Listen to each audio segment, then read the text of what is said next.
G'day, I'm Steve. Hey, this is Woodworking Masterclass and just another day at the bench, finishing off projects and seeing if I can fix the issues I had with the sound yesterday, which I'm hoping I do. Say g'day, hi to everyone. Thanks for dropping by. Let me just pop this chat out here and we should be good to go. There you go.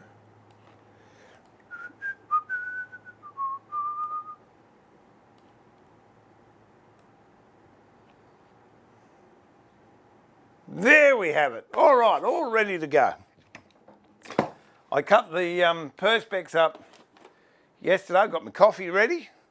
So things aren't a total loss.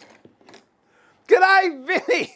Mate, love your comment. I'm feeling for sometimes I feel blessed being in the shed because I don't have to put up with that. G'day, Chad. All those good, yeah. I think I worked out what I did wrong on the mixer down here. I've got two buttons and I think I pressed the wrong one yesterday. So all is good now. Okay, now I've got to do this without getting finger marks on it if I can. That'd be really nice. What am I doing? They're on this side. That one's got to have something else done to it. So is that one. Not starting well. This one looks as if it's a goer.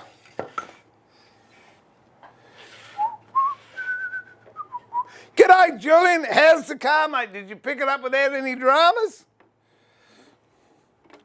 I hope it smells nice too. Nothing like a new car smell.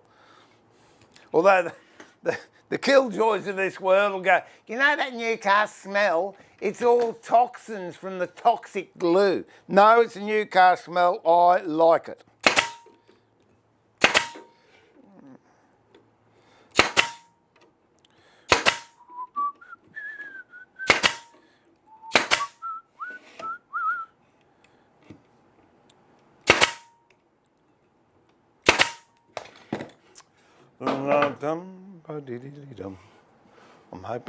I'm hoping these are right. Oh, I'll be pleased to get them out.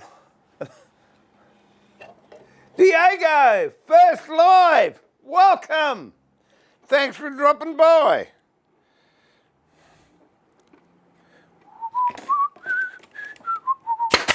Nothing all extraordinary or wonderful happening today. I just got to get these things out. And honestly, I thought about it and I thought, oh, what's the point of streaming? I mean, this is boring as watching grass grow. But then I thought about it. It's community, really, isn't it? We've got a nice little community here. We interact with each other. We give each other support. So that's what it's all about. Louise, I just saw you snuck in there. How'd you go? Did you get all your blades sharpened?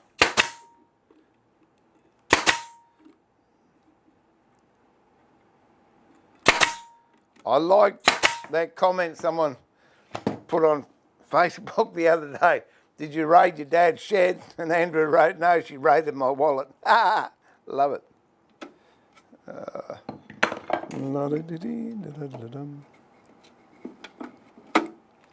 There we go.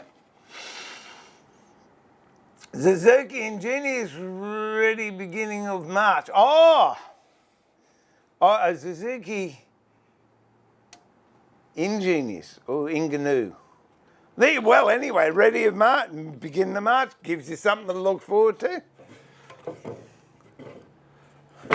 Nah, it's always nice to have something to look forward to, isn't it? Who else we got snuck in? That's it. Something I was going to say then. I don't know, forgotten. Must have been a tall tale.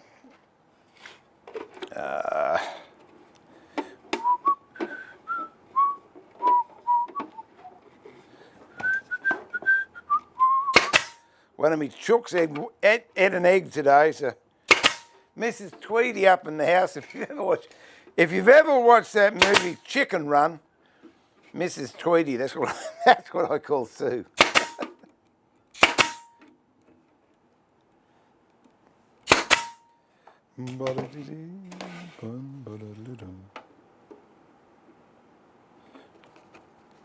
Sometimes you just got to do a little bit of adjustment on these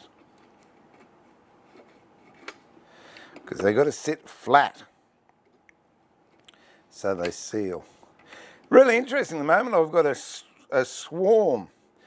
I've got one of my hives is mounted on a gum tree, and the other side of the gum tree I've got a swarm happening. So I don't know if they're looking for a new place to live or it's a new colony moving in. I do not know. Interesting to watch though. Yes, I'm here. Come in, I'm streaming. Come and say hello to everybody. Oh, hang on. I got to go see Suey. Wait a minute, Mrs. Tweedy. What was the prognosis? It was a phone shop, not a computer shop. Oh. Well, I don't really want to go up to that other No, I bloke. don't either. So no, just leave it for the moment. Yeah, no, we'll work something out. Yeah. 'Tis good. Yeah. The only thing the young bloke up there said maybe do a system restore. Yeah, that's an idea. Yeah. Well, I don't know how to do it. Oh, we'll work it out. I don't know how to. You'll know to have to do it. Yeah. I don't know. I don't know how to do it. We'll have a look. See, I'm not sure if we got backup discs with those or not. Anyway. Don't know. We will sort it. Really weird though, isn't it? Suey, her computers. Well, I've had the same computers I've got here, a Dell. I've got in the other shed. Hasn't had as much use as this one down here. And I cleaned it up. That was my fatal mistake. I cleaned it up, put it in her sewing room, and now it doesn't work. And I reckon it's because it hasn't got any dust on it.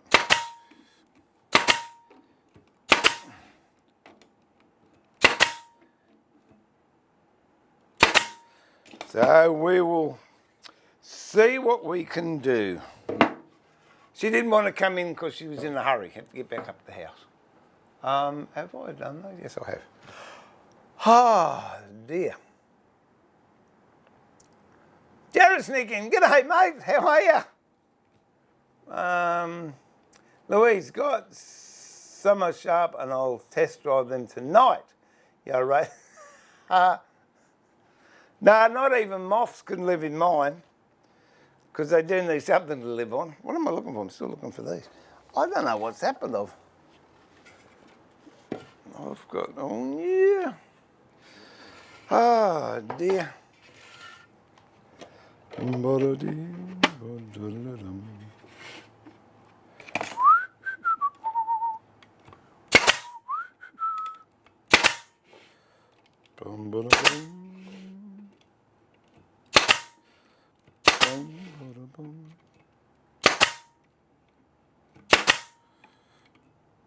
There we go. And another one's gone.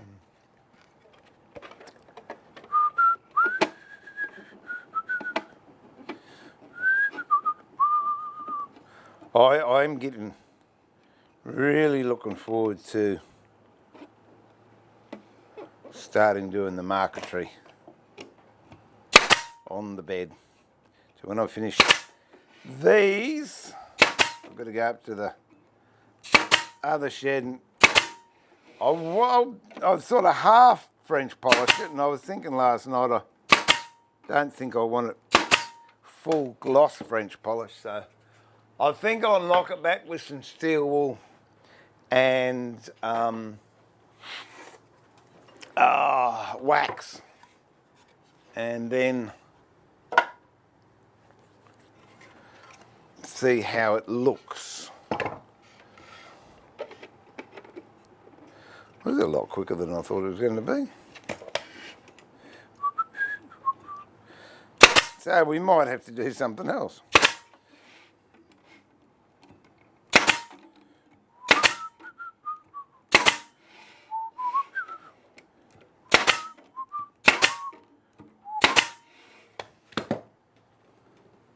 The ones I put over there, they're mistakes. Or something's gone wrong with it. This one, I put the brand on the wrong side, so it's upside down. So these are ones I end up keeping for myself because I don't care if they're not exactly in the right way. And the bees don't care either.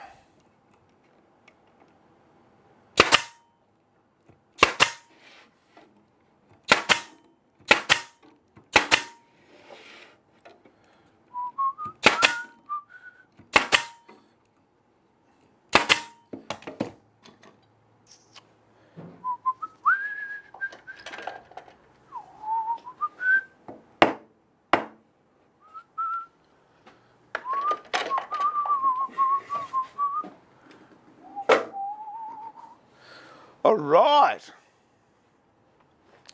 Got to go and do some routing on.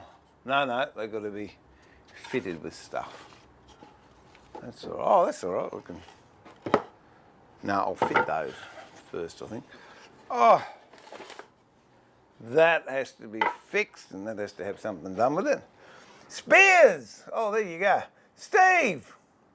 It's Steve from Virginia. Well, Steve from Virginia, it's Steve from Brisbane, Australia. G'day, how are you? And thank you for dropping in. Oh, goodness gracious me, that's nice. Okay. So, I was going to wrap these. I don't know if I will or not. It's going to be too hard to do or not.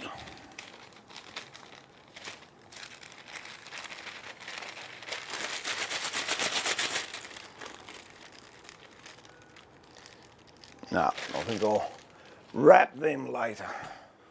So I can put these, how many have I got?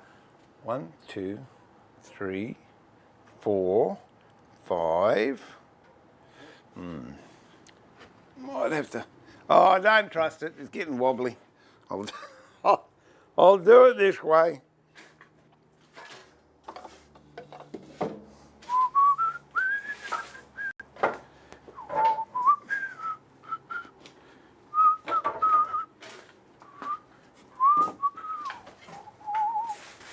Oh. Now I've got to clean the tops up. Ah-dee-dum.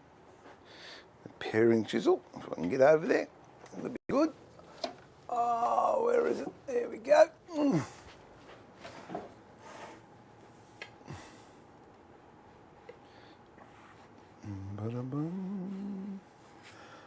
I'm better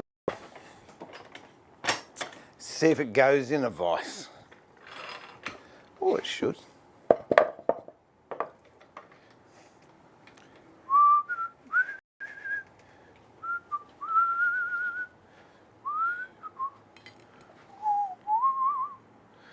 If I spun that one around, you could see what I'm doing there.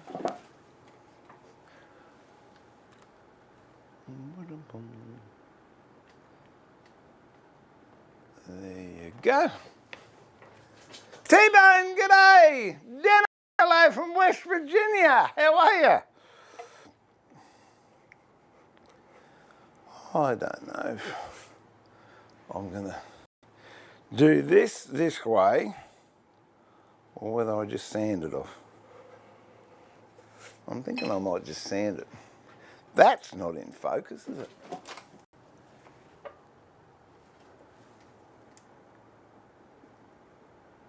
That's better. Don't know, let me have a look.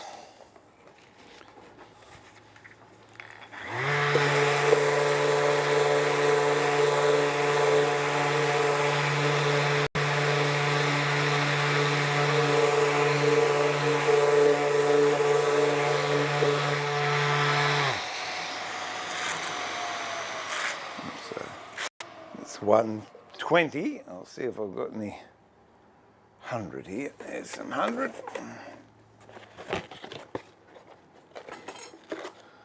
We'll try some 100. See if it's quicker.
It's not quick at it, but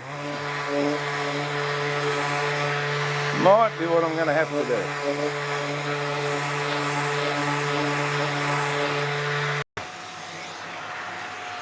Don't know. I think I've left it on to. Oh, there's one I haven't done. I left it on too late. I should have taken it off yesterday, and it's gone hard, and it's not allowing me to clean it off really well with a chisel. So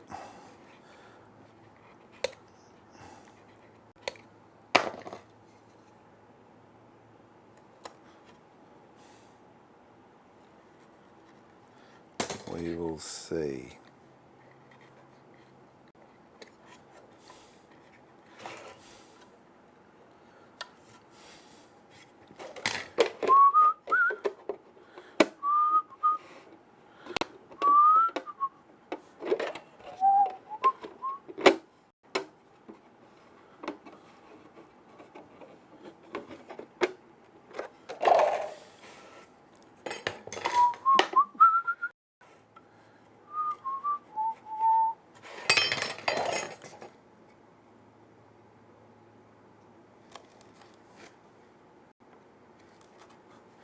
There we go.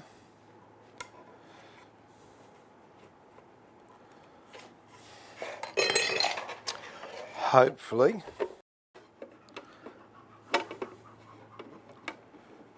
that's a better fit.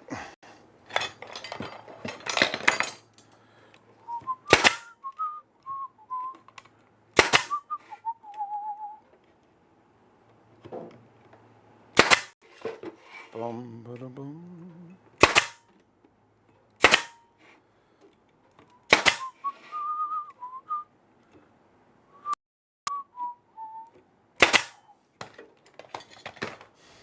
Got any more of those down there? Oh, I don't think so. That might be it.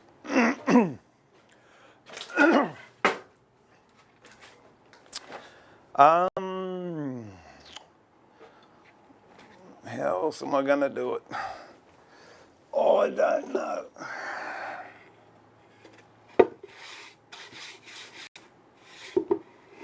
That didn't get done.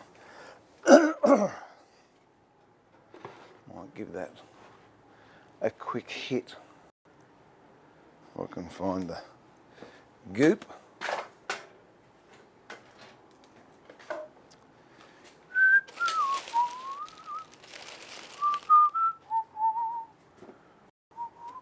Getting very close to when I can see the floor and I'll be able to tidy up. It's going to be exciting.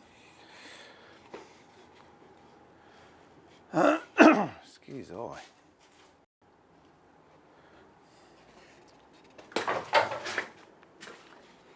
Where that's gone to. Oh, I'm looking forward to making those squatters chairs too. That we did the template for a while ago. Got to get these jobs out first. Do you have duplicate tools, which and why? Yeah, The short answer is yes. I've got a lot of duplicate tools. The main reason, well, that's a hard question. Depends what context you mean. I have, because I've got a full set of tools down here, and I've got a duplicate set of tools up in another shed, because then I'm not running from this shed up to the top shed to use something. And talk about routers. Yeah, I've got duplicate routers. I think I've got 9 routers, but they're all for different purposes. Yes, I've got a lot of duplicate planes. Some are because I've just collected them, that what's happened. Other ones, I've bought them for the same reason I said before. I've got them up in the top shed, I want them in this shed as well. Then I bought some for my kids and the grandkids, and they don't use them, which is a pity. Saws, yeah, I guess I've got a lot of different saws. And again, they're for different purposes. I've got 8 TPI, 7 TPI, 4 TPI. It all depends what I'm cutting. So that's the reason to have multiples. Yeah, I don't know. And I've just accumulated. I might have started getting some tools, the best ones I could afford, and then as things got better and I got better, I've upgraded to different chisels. First set of chisels are these on the wall. They're Marple's Blue Max, and I think I used those for 30 years without any drama whatsoever. And then, yeah, I went through a stage I didn't like plastic handles. I wanted wooden handles, so I changed over to Robert Sorby gilt edge, which are timber handles. And then, as things go, I met this guy who's a good friend of mine now, and he makes chisels. So he made me some chisels, which are the cabinet chisels I've got behind me here. And they're my go-to. They're beautiful chisels. I love them. So that's another reason.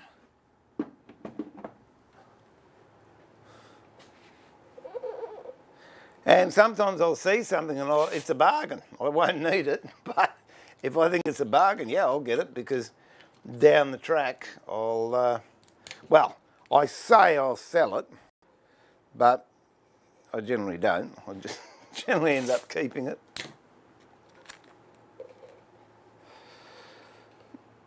Oh, this is not doing what I wanted to. Anyway.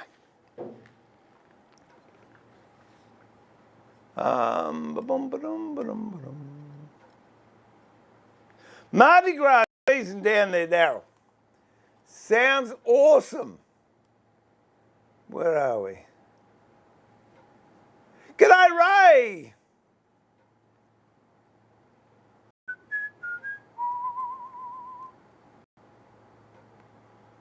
What am I doing today? Yep, more bee boxes, just finishing these off, and I'm not having a great amount of success, and I know why. This stuff's not sticking the way it should, and I just worked out why, because I oiled it before I put the gap filler in, and so the gap filler really isn't adhering to the timber the way it should.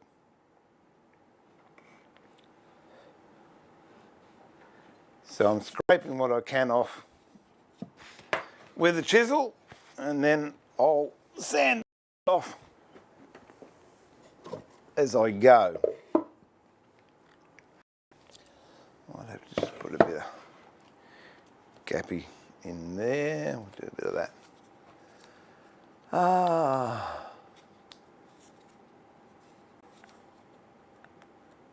Yeah, look, Ray's is one of those things we've just got rotten internet connection here, which is really annoying, but it's just the way it is. Hey Ray, what does it mean when code is process died? We go on the computers we got here, just came up, and it's got process died. So does that mean I've got to reinstall, or is there something even worse? Asking for a friend.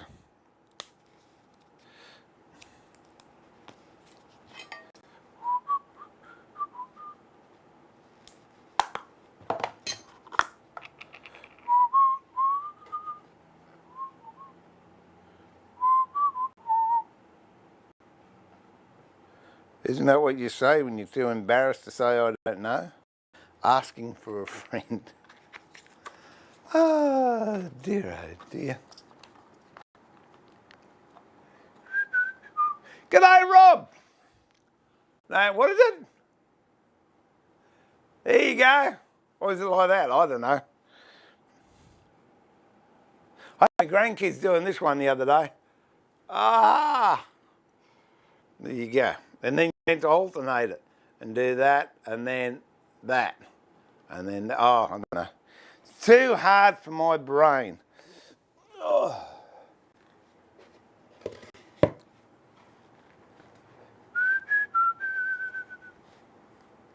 Oh, no, Rob, I'm so looking forward to tidying this shed up. It has not been tidy since Christmas, I don't think. And it is driving me absolutely nuts. But hopefully I've got a bit of a, not a lull, but a gap, so I can do it. I think this one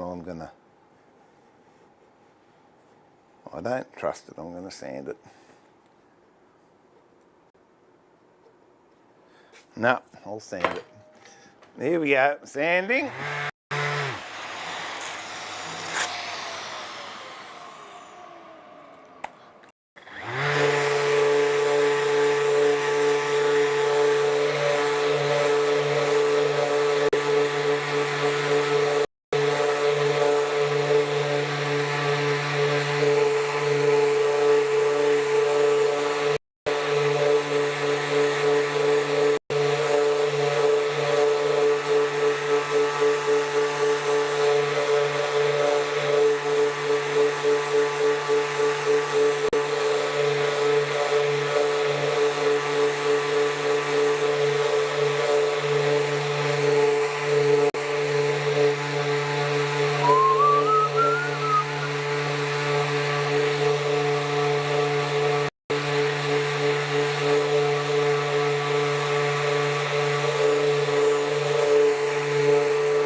Expensive way of doing it, but these pads work out at $2 each.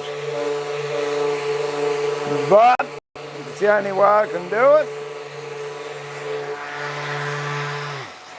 It's the only way I can do it.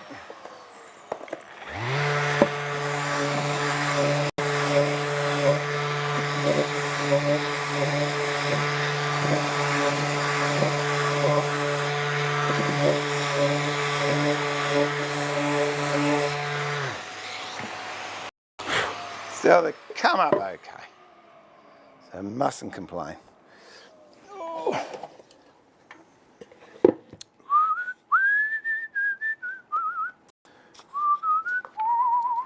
Shannon, good morning to you. Who else we got that snuck in? John from Windsor, Ontario. G'day, mate. Thanks for dropping in.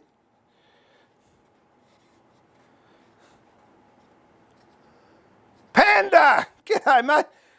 I meant to answer your email. I got halfway through writing it, and then I got distracted. And just looking at you then, I remembered. What a great idea for a voice, though. I would never have thought doing that.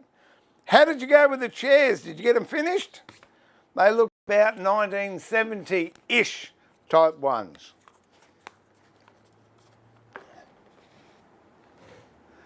Lee Nelson's neighbour. Oh, Margaret, I think I'd like to come and stay with you. I'll jump the fence. I like Lee Nelson, good stuff. Hello, Anthony, down in Lee Nelson, Australia, down in South Australia. Oh. Muddy dear. I guess the factory's not as busy as it used to be. I hear there's a few supply issues over there. Hopefully we'll get it back to normal. I was going to have a chocky bicky, wouldn't I? Let's see what I've got in there. Oh, look at that one. We're on a budget this week, folks. No double chocks, no nothing, just plain old dark chocolate Tim Tams. Oh well. Can't be choosy, can you?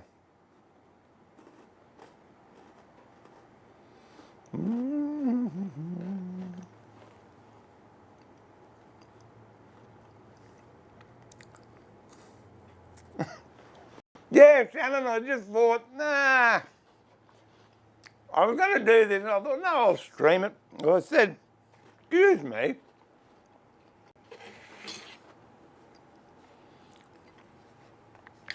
As I said before, yeah, look, I do sometimes put woodworking content on there, but to me it's more community. We all just catch up with each other and say good day and keep each other afloat. So I thought, well, I'll stream. So that's why I'm on early, mate. Scrub planes. What do you want to know about scrub planes? Dirt me. This is a scrub plane.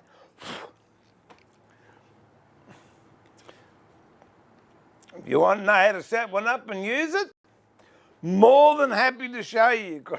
This is boring doing this stuff. Let me know, Shannon, and I'll show you how to use it. And then I'll show you another one that I've made, which is an intermediary between the scrub plane and finishing plane.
Let me see.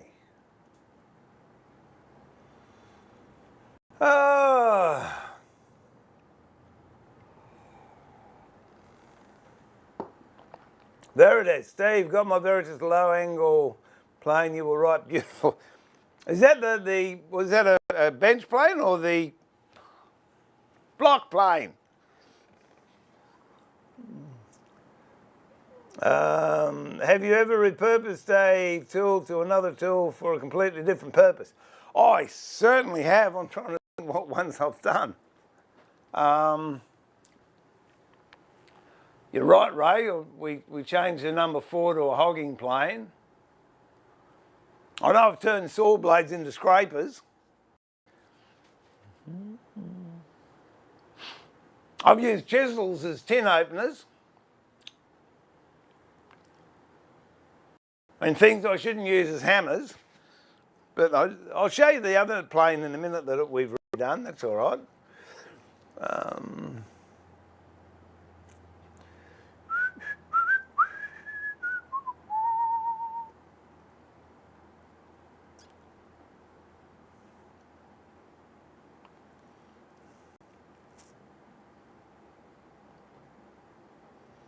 Yeah, a lot of the shoulder planes you can turn into chisel planes. I've got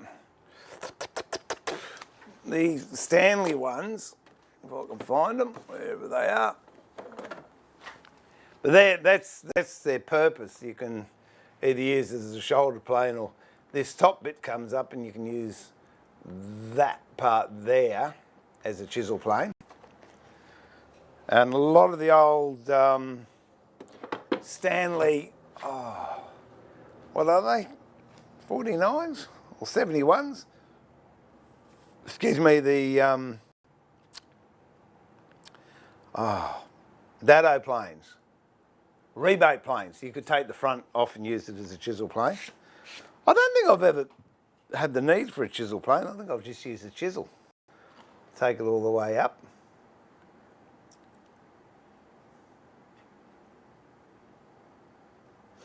Oh, okay. I might have to install those. We'll see how we go. I'll check it out after this stream. Oh, don't know what happened the other day too. We're on gas for cooking. I changed the gas bottle over, and then yesterday Sue said, can you come and check the oven? The gas isn't working. We're out of gas. Couldn't smell it. Oh, I've got to tell you the tragedy. Tragedy of the day. Well, the last 3 days. You know the dishwasher, the one that I love. Yeah, well, the waste pipe fell off because I put it on where your water trap is, put it on there, put the hose clamp on it, forgot to tighten the hose clamp, and I don't know what happened, but it's come off. And Sue said last night, everything's wet under the sink. Oh, there's 4 loads of washing we've done. 11 litres, that's 44 litres, has gone under the kitchen cupboards. So I'm just hoping it dries out rather than rots out. That was exciting.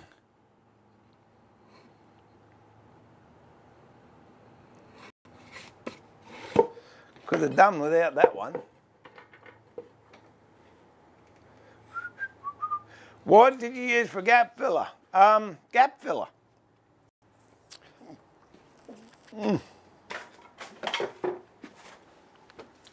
This stuff here. Oh. Whoop. There you go. Coloured gap filler. And the reason it's in there is because these panels, they're actually floating panels. I don't think there's an issue if there's a bit of a gap there because of the way they're inserted. Water can't actually get into the box, but people that don't understand woodwork get a bit thingy if they see a gap. So that's why I put it in. It doesn't serve any function whatsoever as far as I'm concerned, except aesthetically you don't see a gap. Because I can't lock this in, because if I do, when it moves, it will split if it's locked in. Whereas if it's floating, it can expand and contract without any detriment whatsoever. And that's the other reason I'm using this gap filler, is because it remains flexible.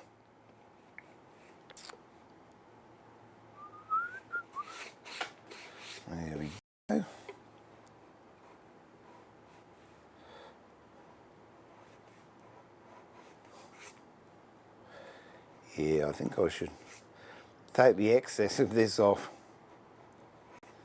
a lot sooner.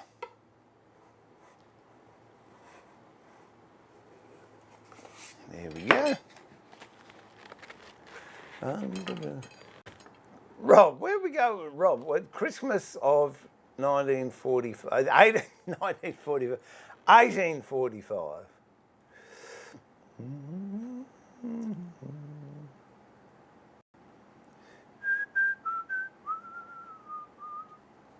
Whoop. Did I say hello, John? Hello, John. Yeah, I've got some wood filler over there, but this main stuff is gap filler.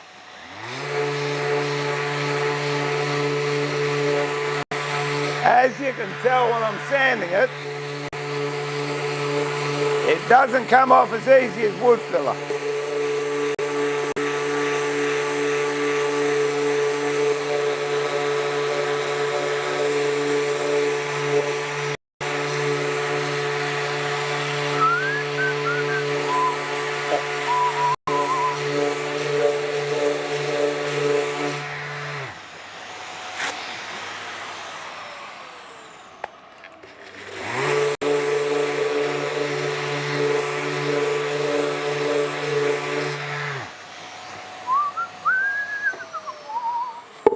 Change over to 120.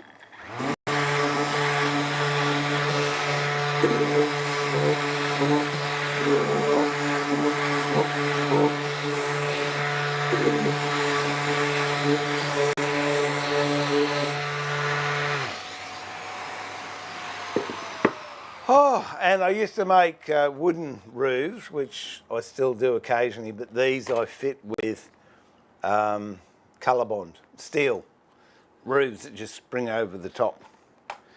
Keeps the sun off them. So I've done tests in the backyard, and if I haven't got them, they can discolour and do all sorts of horrible things. I would like actually to have them rebaited into the top with a little lip on them, but people said, oh, water can catch in there, and it's not an issue, but I'm not going to argue with the people that haven't, because the customer is always right. Ha! Oh, thanks for me rants yesterday. I feel much better after that. Yes. Oh, it's a shocker day yesterday.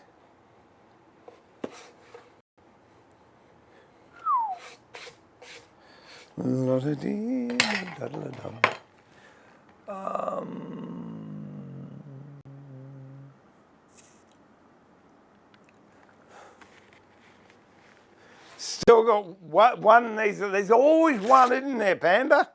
You can get a real good run, and then there's one.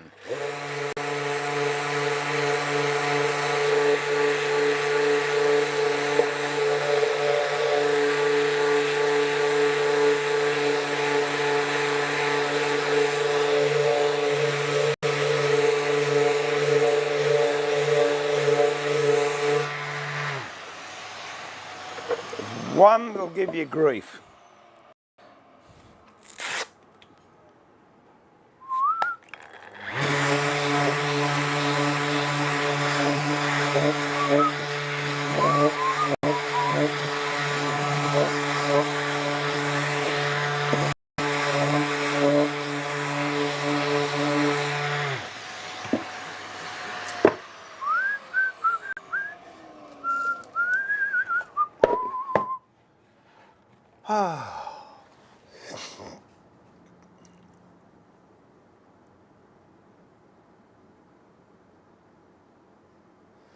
Have tried using the sandpaper cleaning stick for cleaning solution.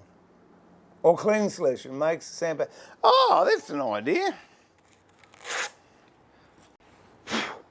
I shall try that. Actually, I'll go and get a stick now. We'll give it a go.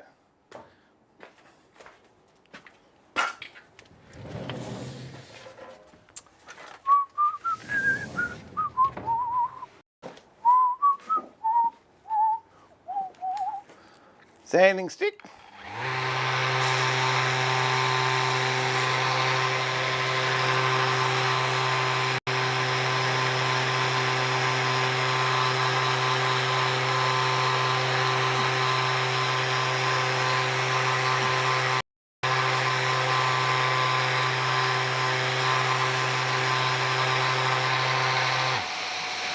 It cleans up a bit hard with this, because as soon as I put pressure on it, it stops turning.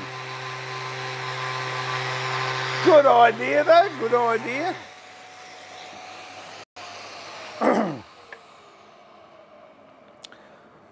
don't know if I'll get to it today. What have I got here? Oh, I might. I've got a an old distance saw that has to be sharpened. I picked up the other day, so where's my...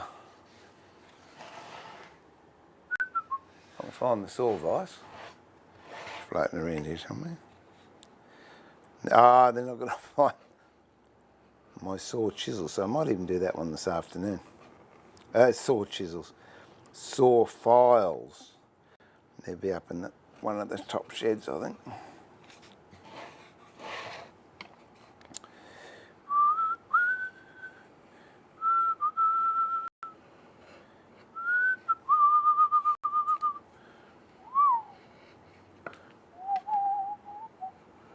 Bit of John Denver slipping in there.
That's asking for trouble, isn't it?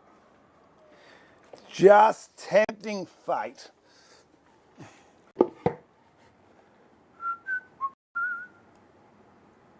Oh, I got all these messages down there I didn't know I had. There you go. What's the oldest hand tool you own? I believe would be this saw here. I believe it was made last century before last. It's I think it's a Diston. Yep, it's a Diston. It is the most beautiful panel saw. Let me get on this one. Most beautiful panel saw, which is very nice. Yeah, that'll be the oldest tool I think I own. Or having said that, these, oh, hang on. No, maybe this one. Maybe this one. I've dated this about 1860. I've dated this one at about 1860. So that's a big jointer, Matheson jointer plane. Didn't look like this when I got it, but it's a ripper. And it gets used too. It gets used. That might be the oldest. Well, there again, the glue pots. Glue pots are pretty old as well. Oh. Well, maybe I'm the oldest thing in the shed. I don't know.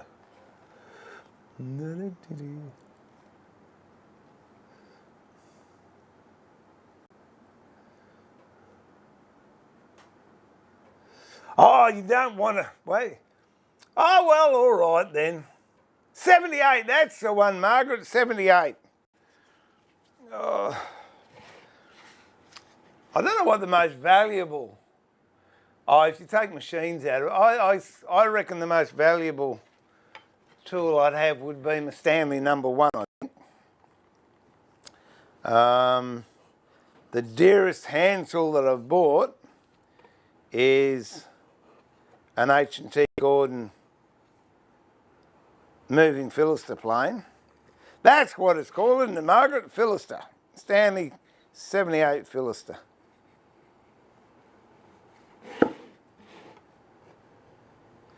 Now look at that. This one's behaving itself. This one's going really well. Now, why can't they all come off like that? That'd be nice.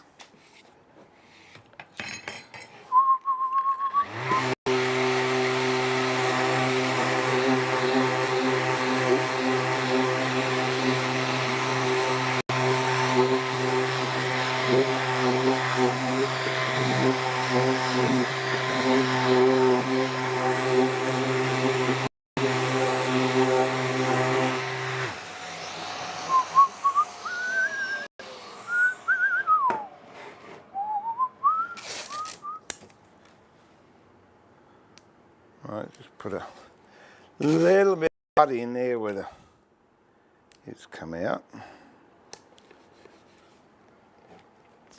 What colour? This colour.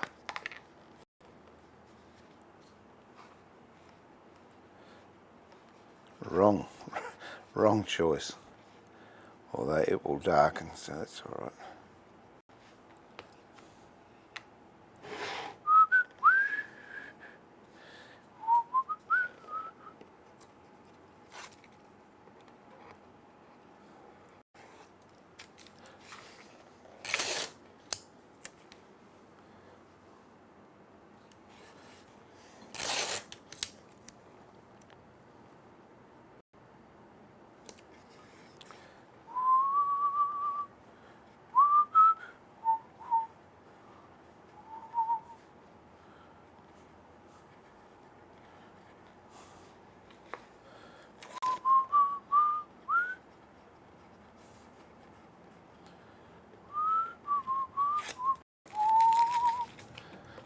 Down there for the moment.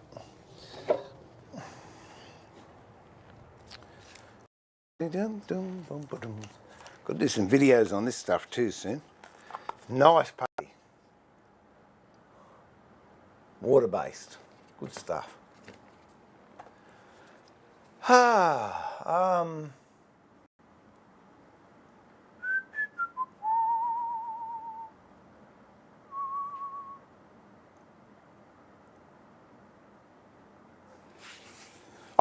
It was funny. I was just reading Panda's comment there about he got a saw from the 1920s.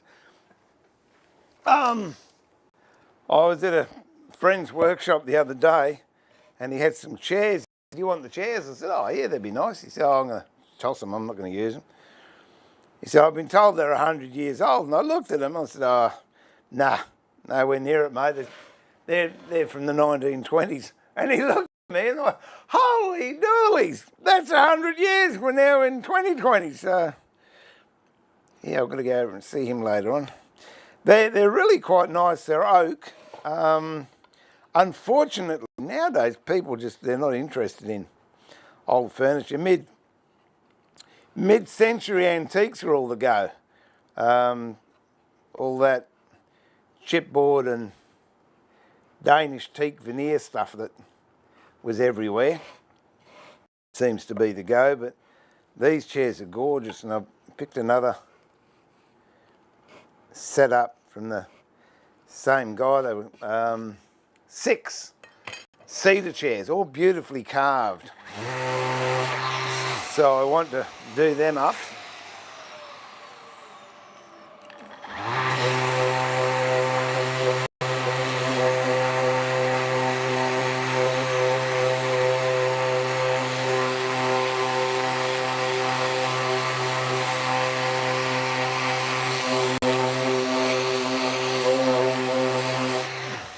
I think I'm pretty happy I'm at that stage of life, or that I really, hang on, I'll do this first.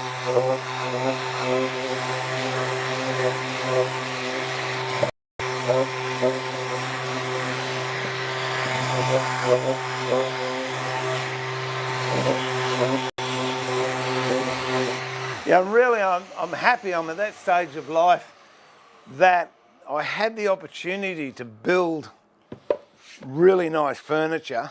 I'm not saying my furniture was really nice, but to be able to make furniture where craftsmanship counted, traditional furniture, the way they did it in the 1600s and that. I'm not a fan of the, this, what do they call it, studio furniture. It's sort of, let's see how way out we can get it all. They'll use timbers that visually have an enormous impact on the piece, but if you take the natural beauty of the colour or the grain of the timber away, the piece is pretty ordinary.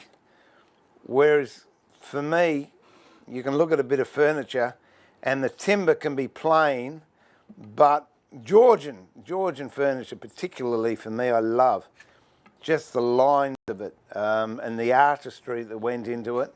Don't mind Art Nouveau, that was a lot of French influence there. And if you have a look at those styles, they didn't really lean too heavily on the timber grain or the veneer or anything like that. It was the lines of the piece and how it was put together. And from a, I'm going out on a limb here, but from a craftsman's point of view, I would much prefer something that's beautiful that is not relying on the product used to give it that beauty. It's a bit like if you're into photography. Anyone, okay, I shouldn't say anyone, but the majority of people can take a great photograph of a lovely sunset on their phone. But a great photographer can take that photograph of that sunset in black and white and still create an emotion. I think one of the best shots I've ever seen was, I think it was New York in about the 1920s. Happy to be corrected on it. And it's a lone saxophone player, and I believe he's outside Central Station, and it's raining. And you can just feel the loneliness in that photo. It's brilliant. Yet if you take a colour photograph of the same thing, you go, oh, isn't that pretty? It's evoking the emotion. And for me, if I'm blessed to actually create a piece of furniture that can create an emotion, I'm happy, rather than relying on the input of the finish or the grain or the timber or the metal or whatever. Oh, that's it. I was just getting a little bit lyrical there. I'll be back to being me soon. I'll slap myself around. Hang on.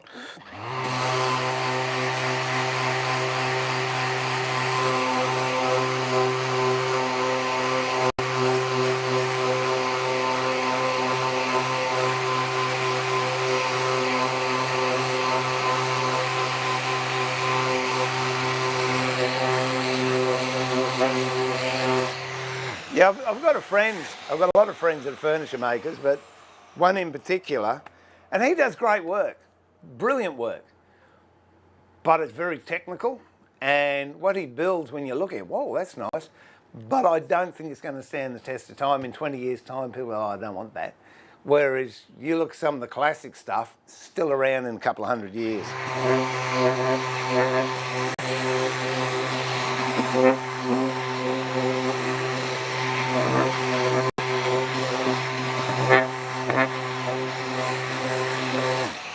I guess I'm lucky too, because I'm in that situation, being basically retired, that I can just make what I like now. Whereas I must admit, when I was working, flat out doing commissions, I generally had to build what people wanted. But even then, in all the quotes, I used to allow 15%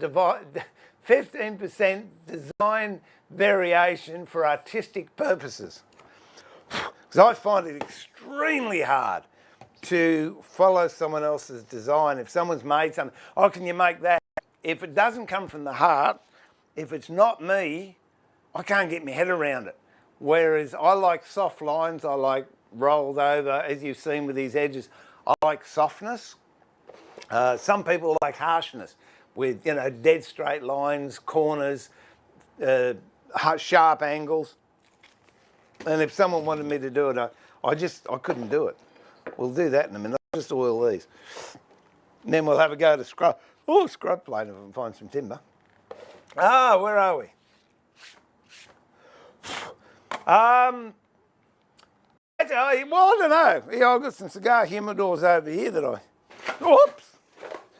Enjoyed your trip. Yeah, it was only a short one. Righty. There you go. These are cigar humidors I was making ages ago, and I might get around to finishing them one day. Who knows?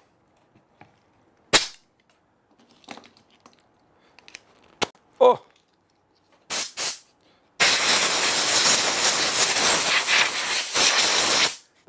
They've been in the shelves a while. Okay. There's cigar humidors.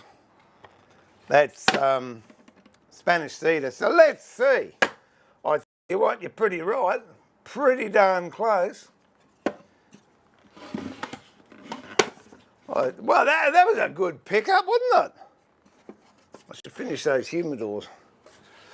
Oh, where am I going to put that now?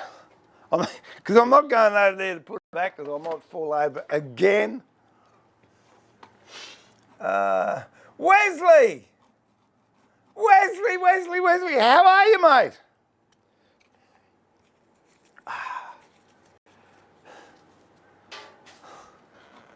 Where are we up to? Brenda, g'day! Sue is going to contact you. She's got sewing machine issues at the moment, but she will. So thanks for that offer.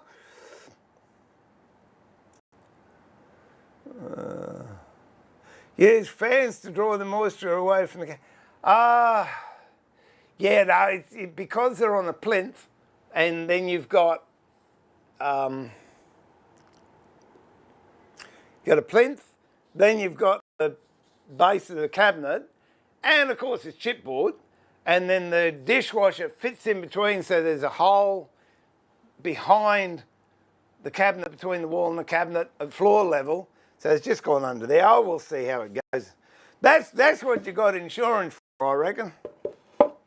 We'll see what happens.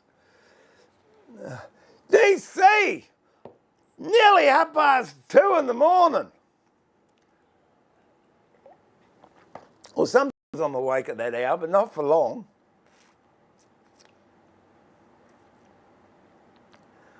Slugbo! Is he really alive? Hang on, I'll pinch myself. Ow, that hurt. Yeah, no, I'm alive.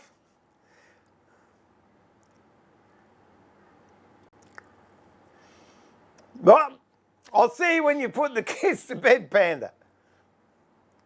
Matthew, you're a good son. Tell you what, I should get my boys to talk to you. And then they might come around and visit me more often. What have I got to do now? Oh, what we're going to do, we're going to paint these. So where's some paper?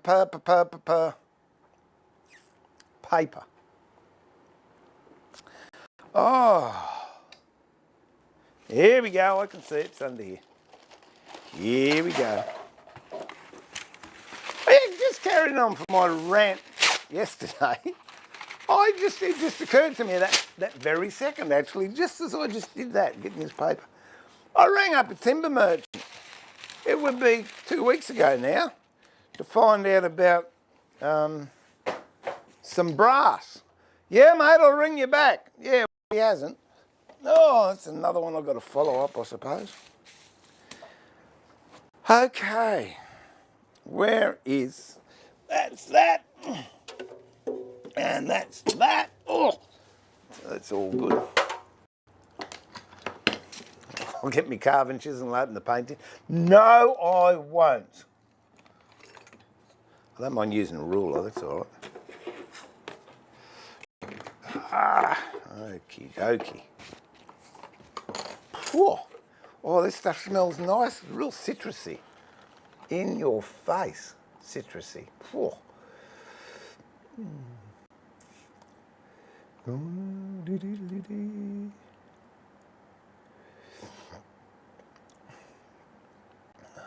Mate, it has been forever, but I've been looking at all the cars you post on Facebook, and I hope the Disney quilt is still being in good use.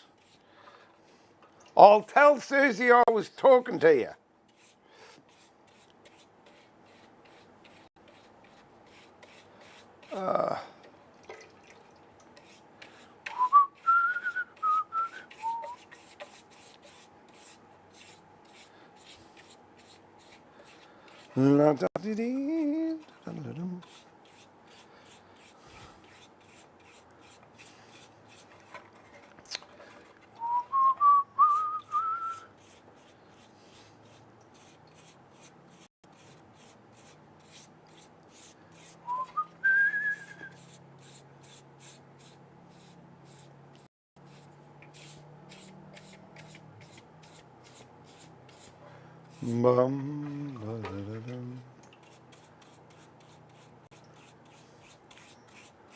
I love the photos of you happy couple too, Wes. I thought that was lovely.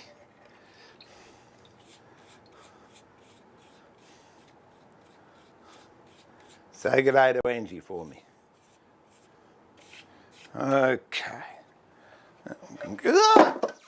Oh, that just went down a little bit quicker than I expected. Oh dear.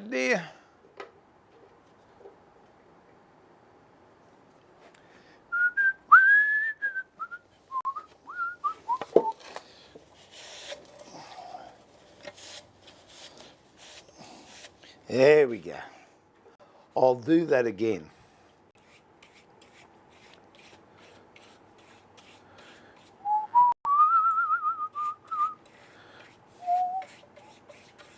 There you go. That's it. Okay, now, see if I can do it without dropping it this time.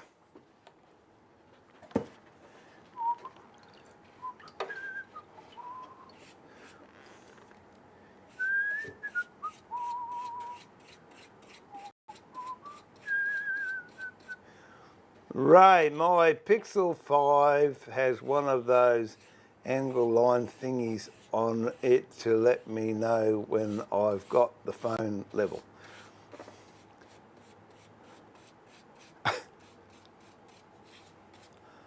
I don't, what's that? I don't know what that is, Ray. Is that a spirit level? Alan! G'day, mate. G'day, Kath. How you going? Are you still at that job or have you changed?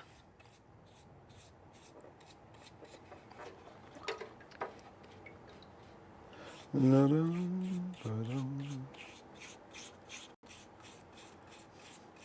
think I've done more work in the last couple of days in front of the camera than I've done for a while. It's good. I'll get these delivered by Friday if I can. So. It's one reason. There's a couple of reasons. One, they're delivered so I can relax and haven't got the pressure of making them. But more importantly, they're out of my shed, which means I can then tidy up. Yeah, I know, you've heard it all before.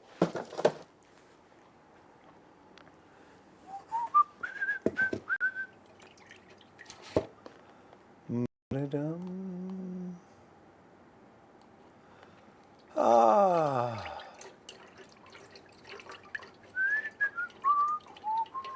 Yeah, the old gang. Hey, we've been doing this for a couple of years, you realise now.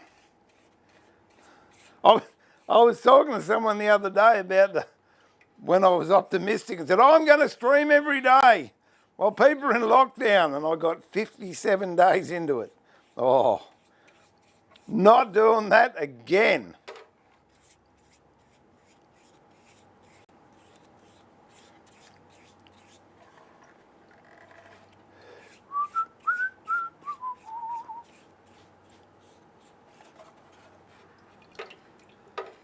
Oh.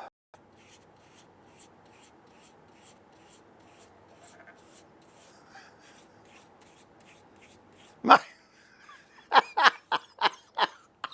Oh, Wes, I got a mental picture of that, and I'm thinking, nah, I'm much afraid I'll be watching Netflix and eating chocolate. Hey, Ange, how are you, darling? So how big a move was that, Wes? Was that sort of like next suburb or another state or what?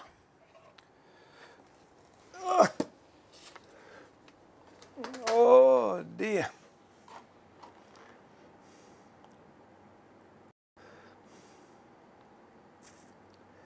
Yeah, I haven't heard from Prunella for ages. Prunella, queen of the chat, where are you? Be lovely to get her on.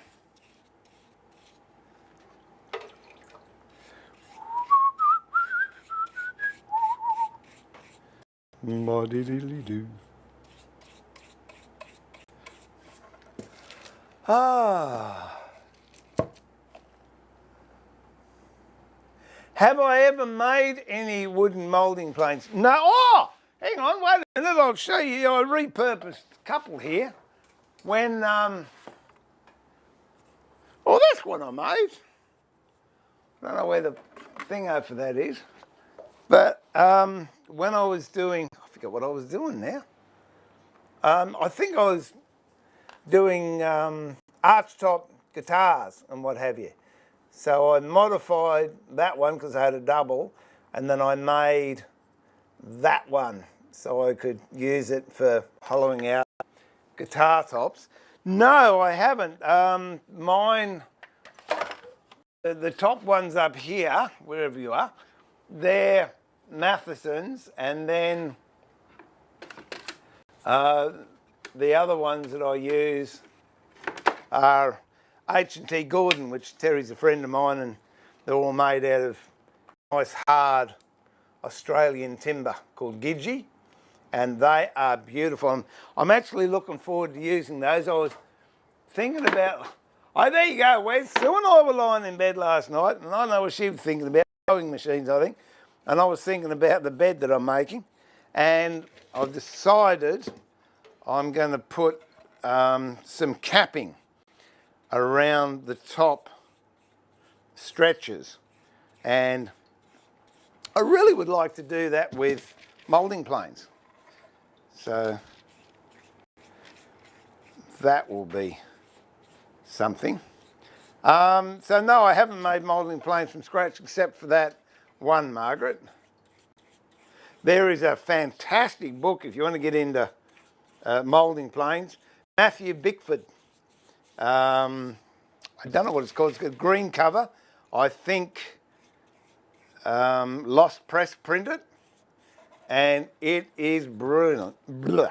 Brilliant. I've done some videos, and I called it 3 Planes and Some Brains, and it was just the beautiful things you can do with 3 planes. So a round and a hollow of the same size, and a rebate plane. This rebate plane here's the one I use mostly. This is sandalwood that Terry and I and a few others went out and timber trip one day and got a lot of this timber, and so he made those for me, which was really nice. And it's something I should get back into. Just being creative, and very much like blacksmithing. I know when I started blacksmithing, you look at something and you look at it with the eyes of a woodworker and you think, oh, I'll do it this way. But then when you actually get into doing it, it's done a totally different way.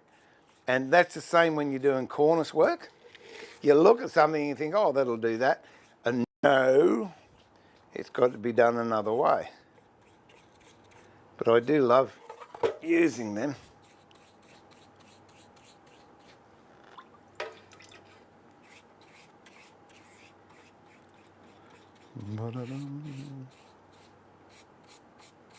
What's the time?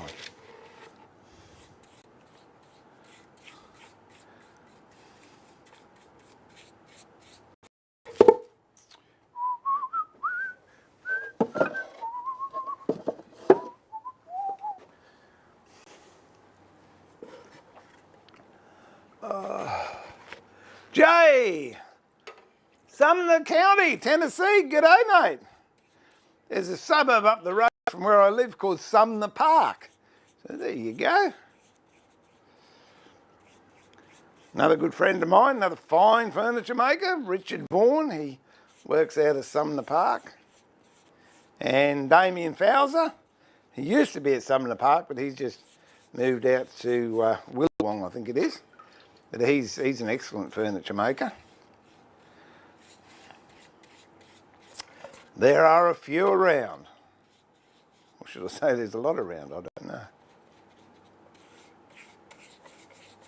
But yeah, I was talking to someone the other day, another friend of mine that I haven't seen for a while, but we were talking about antiques and they're just not worth anything. But if you got some, hang on to it, because down the track, everything old becomes new again.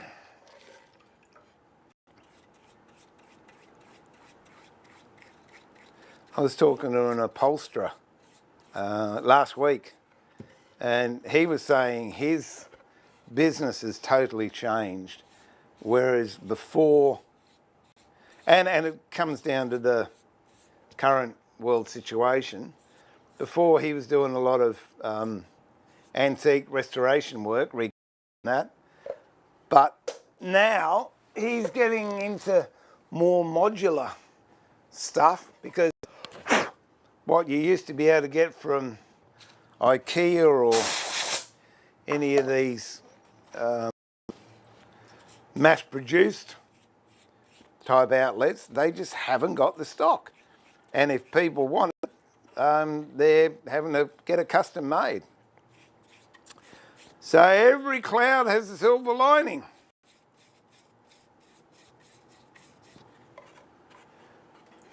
Even with, I've mentioned before, Susie's got into preserving in a big way, preserving fruit mainly at the moment, but with Brenda's help we'll get into vegetables. And we had to order some more bottles, or some lids actually, 150 odd lids. And got a lovely email from the people who supplied them, saying, you know, there's just been a massive resurgence in the interest of preserving, so it might take a little bit longer to get our goods. And they're based out of Melbourne. Green Solutions or something, GGS, I don't know. They asked me to do a review, so what I will do, I'll give them a plug when I find out their exact name. That looks nice, doesn't it? I like that one. That's a pretty one, that one.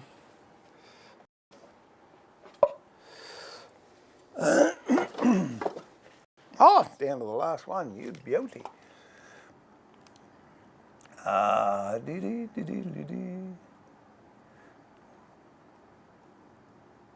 Where are we up to? Oh, John, have you ever, okay, done that one, 3 months I had my phone with me. An app that I used to live in was flooded by the one of those.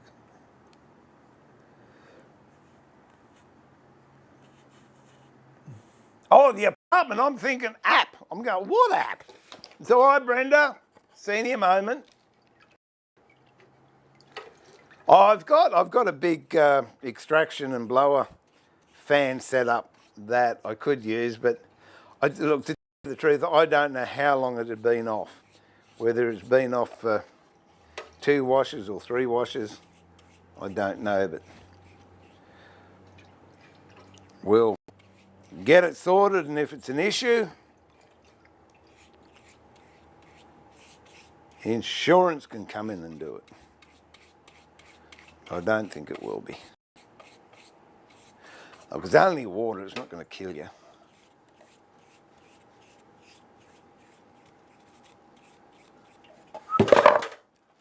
That one, didn't it?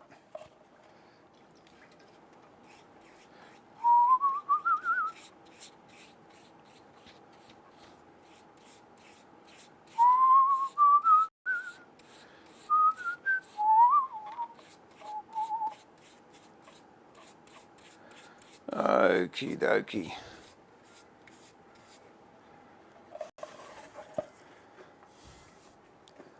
Put that one down there. Yeah, sit, stay, whatever.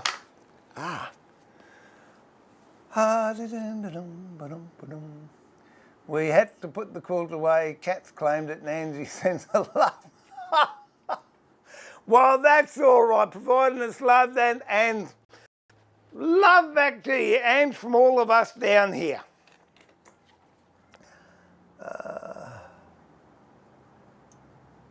What are you painting them with? It's a product, deck oil, made by the same mob that make this wood putty.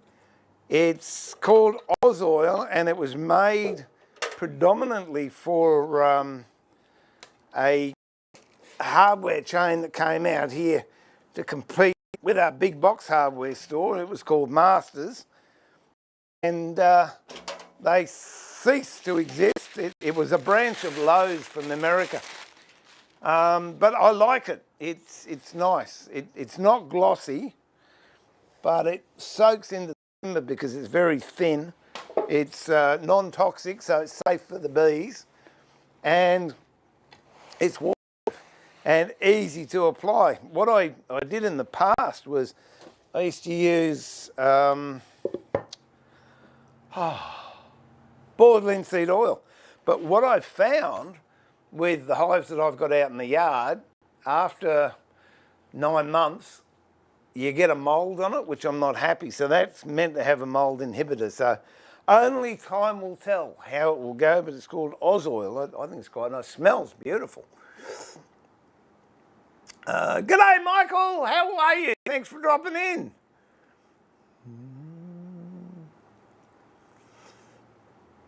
Alan, still busier than ever, struggling to get in the workshop these days. Did finish a coffee grind. Oh, that's good. Still working on hummingbirds when I get a chance. Oh, well, we can work on hummingbirds together. I've got to inlay all the hummingbirds on the bed. I just thought actually the two uprights to the bed. Oh, that's what I've got to do. I won't do. No, I won't do it now. I've got to do a lot of diamonds and ebony, which I will stream when I'm doing. It is boring as, because nothing much happens. But what I want to do is, I think they're about 100 wide, the uprights at the back of the bed. I want to put a panel in there. So it's only going to be very small.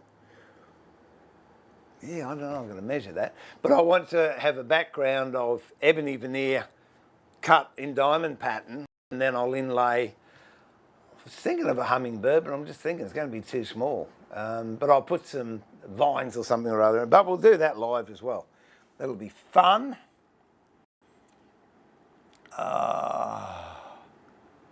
Hello, John again.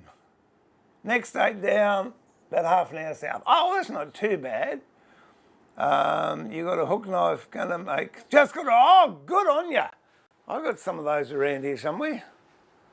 I don't know where it's, oh, here you go. Over here, in me spoon carving chisel roll. We should do some of that. The best lady I've ever seen with spoon carving is, again, another friend of mine. She's just moved back home to Tasmania. Carol Russell. If you check her out on Instagram, Carol Russell, she does the most amazing spoons, barley twists and wonky ones and off-centre ones. Is it in here or not? Or am I talking out of my hat? Oh, no, there you go. Yep, they're the two that I've got. The only thing I don't like is, because they're doubled edged, when I started, I used to put my thumb on there and go like that. And of course, I kept cutting my thumb. I do like, I haven't got one here, but I do like the ones that have only got one cutting edge. So when you go, what do I do with those? Oh, no, I think Dave has got those. Yeah, you can actually use them to purchase your thumb on, and because it's not sharp, you don't cut yourself. But good luck with the spoon carving. What timbers do you like using for your spoons? Oh. Put that over there for the moment. That's how my shed gets messy.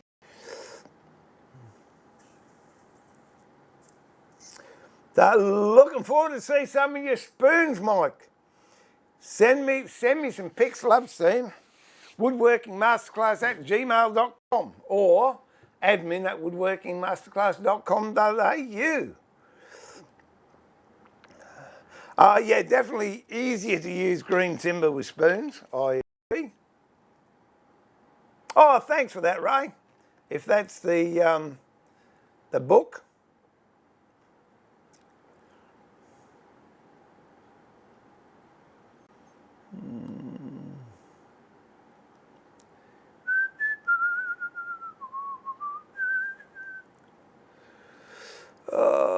G'day, Nathaniel. Oh, g'day, Nathaniel. I've got to remember to look at the screen because it's rude otherwise. Good night, you two. We will catch you later on. Where's it, Ange? Have a good night.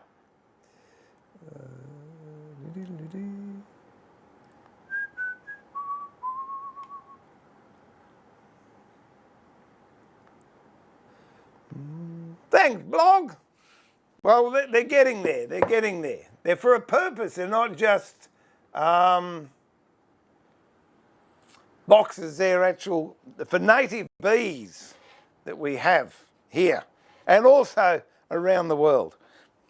Oh, let me find the thing. I'll just see if I can clean these up. Is that 100? No, that's 120. Where the 100 one that went over there. So I'll get another one if I can find it. No, it's going to be easy to get that. Where? Oh, here we go. 6 of them here. I'll use that.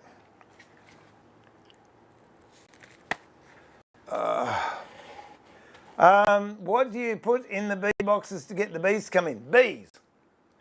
That sounds ridiculous, doesn't it? I'd love to bring one in.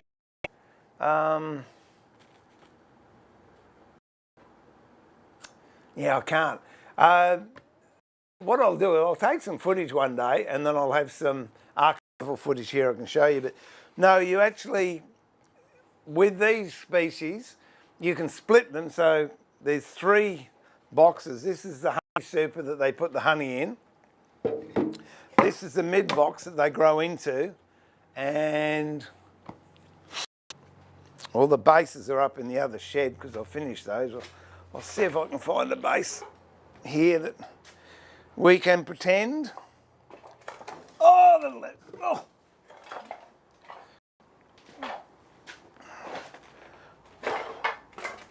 And then there's a base that goes on here. And then there's a little hole in the front with a little landing stage for them. And the bees are going here and they build their brood. So normally you find you can take them from another hive, or in Australia particularly, they like water meter boxes, which are in the ground. And so if you find one or someone's got bees in their water meter box, you generally go out, get the bees from there, put them in here, and then you build your bee box. And then they build their structure in this bottom box and then migrate into this box, and that inspection panel allows you to see what's going on. And then this goes on the top. So when this is full, then they start making honey in here. And then after about 12 months, you can, where's my bee splitting tool? I had one sit, there it is. This is a bee splitting, hive splitting tool. You put this in here, you split it because they'll seal the inside, and then you put a new top and honey super on that, and then you put a new bottom on this, and then you've started 2 hives again. So that's how I propagate mine. There's another system called eduction, not induction, eduction, where you put an empty hive or an empty box set in front of a hive, so the bees have to go into the empty box to get to their hive, and some of them will stay in that box. And after a while they'll decide they'll need a queen, so they'll go into this original box, whether it's in a tree or whether it's a box, and they'll take a queen and they'll bring her in here, and then they'll populate this one. So yeah, the chances of you actually populating a set of boxes by leaving it out, you might as well try and win lotto with 5 numbers. Yeah, very, very rare that they'll self-populate. Although you can if you've got a swarm. I've got a swarm around one of my boxes at the moment. If you set a hive up, a box set, next to the hive they're swarming times, they will actually go in there and populate. So you can be lucky sometimes.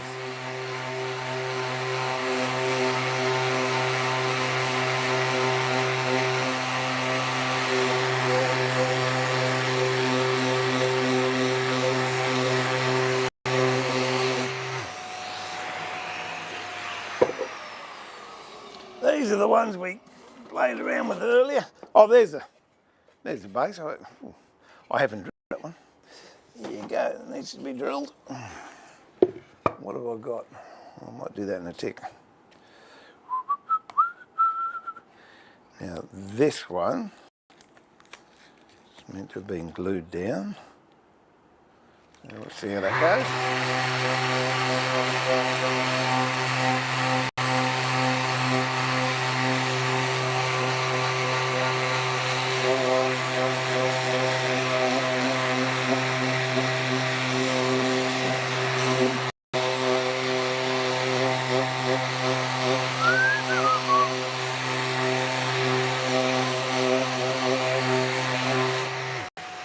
Not super happy with that one, so that'll be one of my boxes.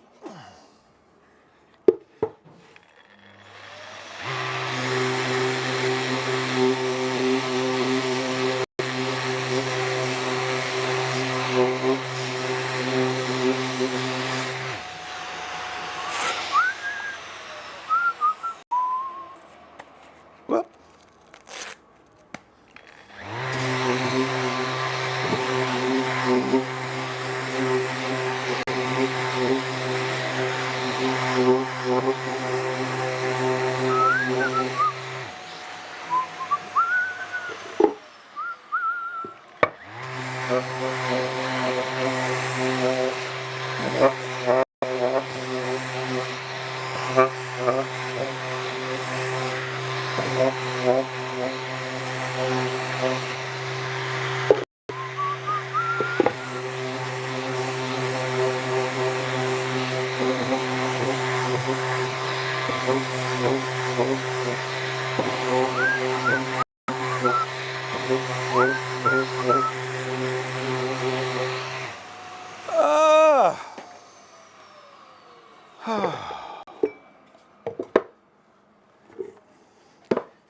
Getting to the end of it.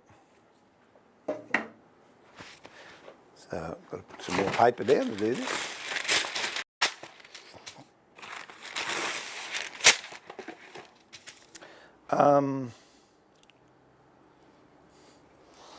Oh dear.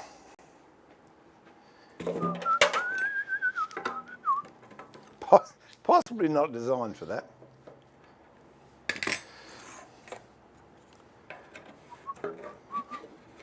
But I still didn't use a chisel, so it's all good.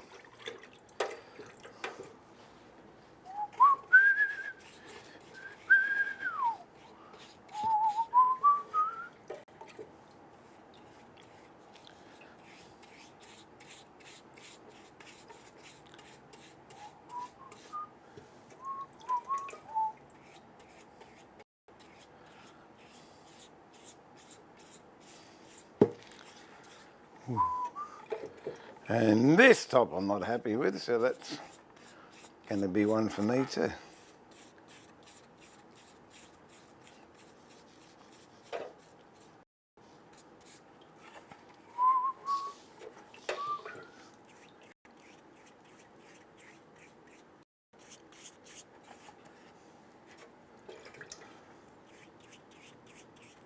What's today? no, no point in me asking that, because some of you are going to tell me it's Tuesday and some of you will tell me it's Monday. We'll have a look at the Pooter. 9th. I don't know. No, perhaps today's Monday. No, it's not Monday. I think yesterday was Monday. Well, I don't know.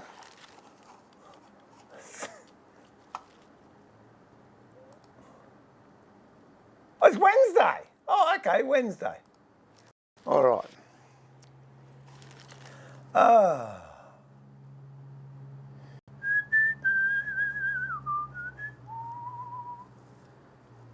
Spoons, that reminds me, I just got a hold of some ringed budgeroo for my next spoon.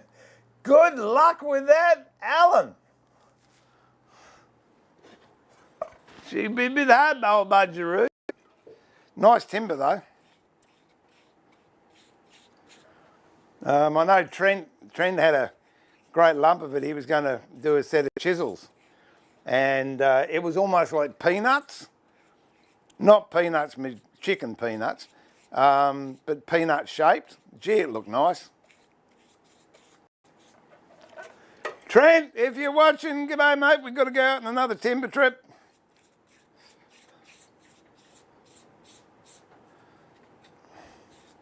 I'd like to go out just for a couple of days to my favourite little paddock.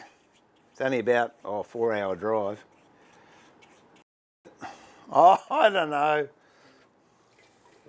Once I get out there, I'll enjoy it, I suppose. What do you reckon, Theo, if you're there? We go to Texas?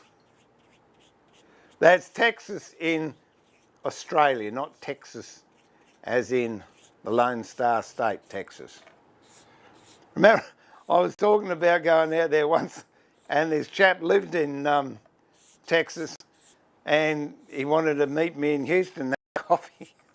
And I said, no mate, where I'm going the population is 690 people. He said, I've got more people living in my street than that. Oh dear, oh dear.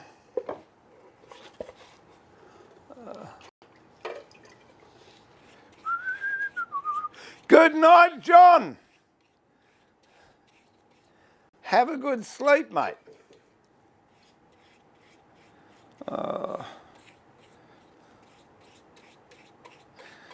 And to my granddaughter in Canada, if you're watching, Ray.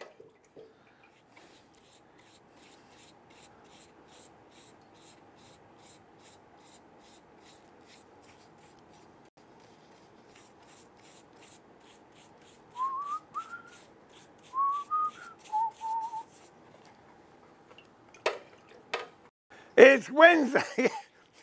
Thanks, Michael. In that case, I'm hoping I can get these delivered on Friday, because they won't be ready tomorrow. Won't be dry enough.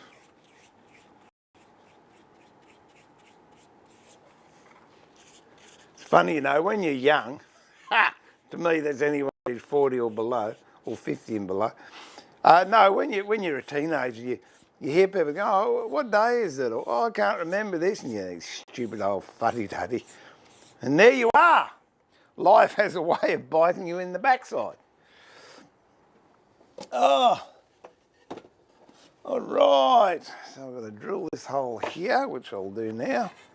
So I'll show you what I meant by the entrance hole. Oh, that can go there, that can go there. That can go in the bin. Now I should have another. Here we go.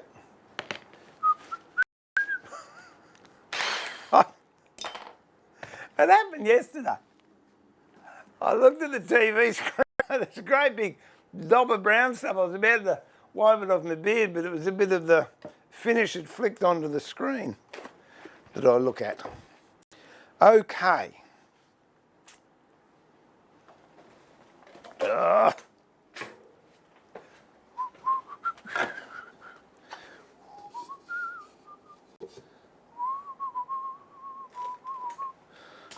Might just putty this bit up. See what so that nowadays, if I see something that needs doing, I've got to do it straight away, or I forget.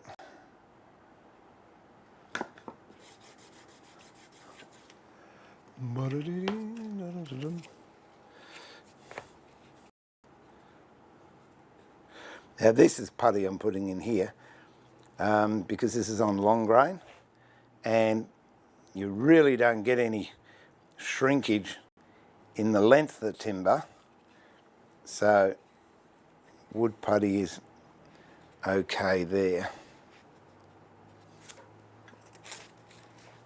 Okay, so we'll leave that. Take that one off this afternoon.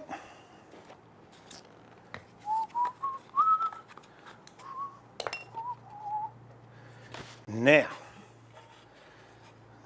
which way this goes. That goes up there, so that goes there, that goes there.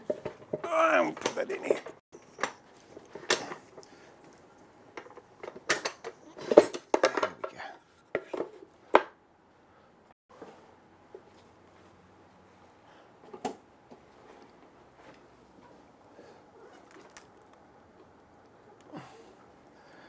So this is for the entrance hive. And as you can see, it's not a very big hole. And I do it, turn it the other way around. I do it on an angle.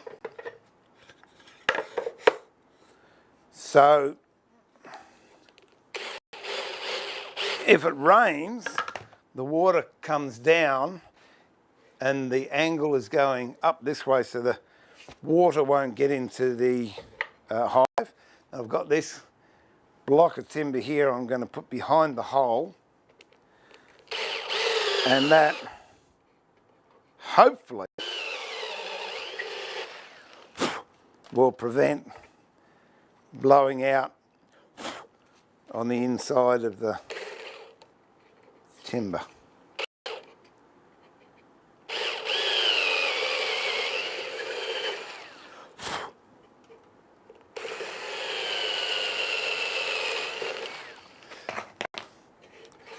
If you have a look at there, it hasn't got, see, it's not split or blown away.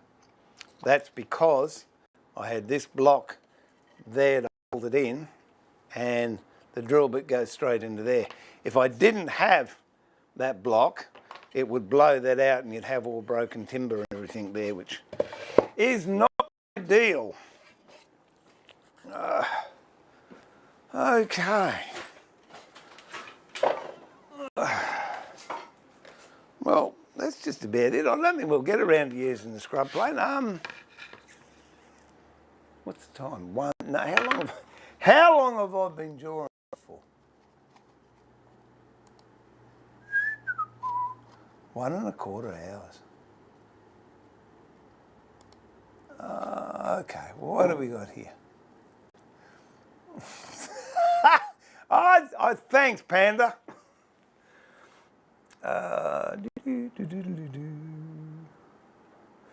I want to be a carpenter and get this apprenticeship. Hopefully I get it. Well, I hope you do. I hope you do, B. It's a very rewarding trade to get into. I enjoy it, especially working for yourself.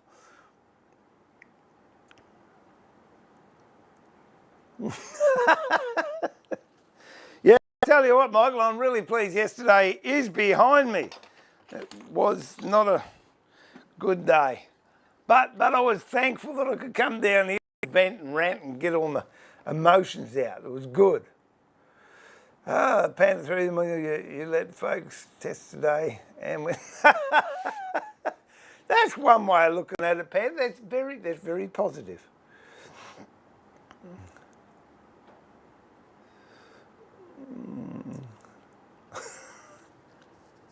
But there was one who wrote it? wasn't Michael Crichton. Oh, pretty sure he's an Australian. Chris someone?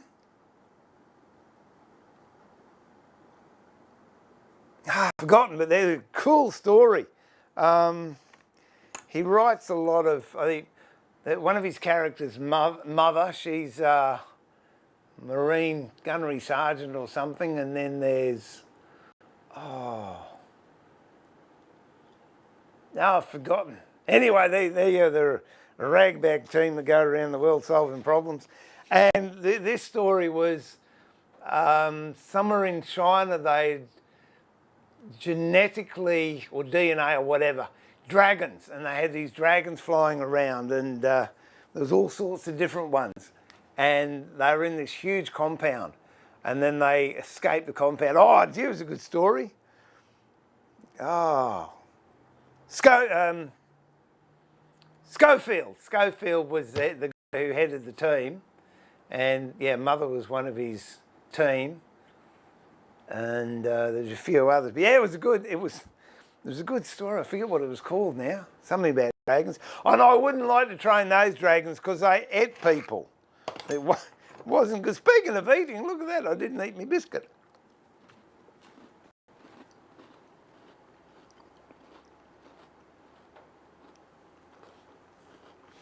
Oh, I think that. Oh, hang on, what can I do? No, I can do this.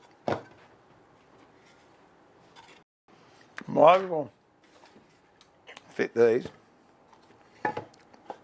whilst I'm here. And then, yeah, I think I'll come back this afternoon and I might do that rip saw. But I've just got to go and clean a bit of timber up for a guy and go and deliver that. What else did I have to do? Oh, I was going to finish that. I'll see how close I am to finishing that. Wait a minute, I'll put these on. I might do some handwork.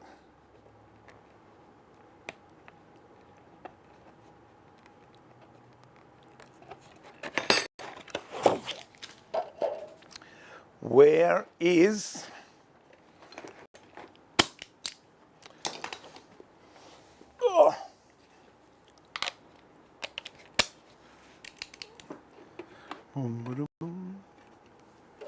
Oh, and then we might have to go out too.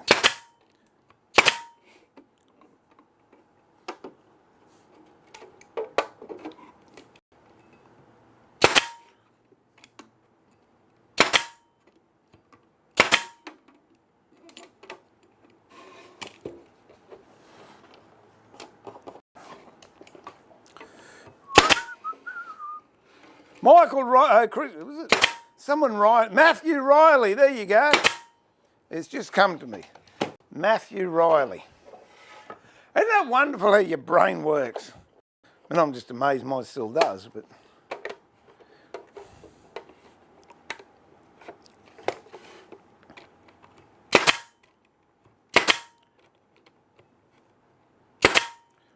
someone beat me to that. I've got to have a look in a minute now.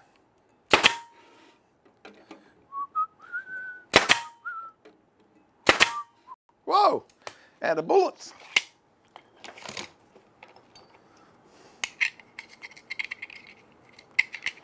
What is it? Cock, lock, lock.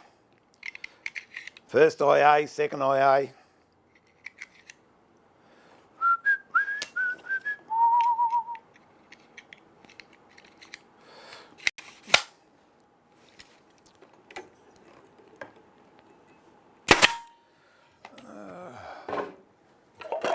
Whoop.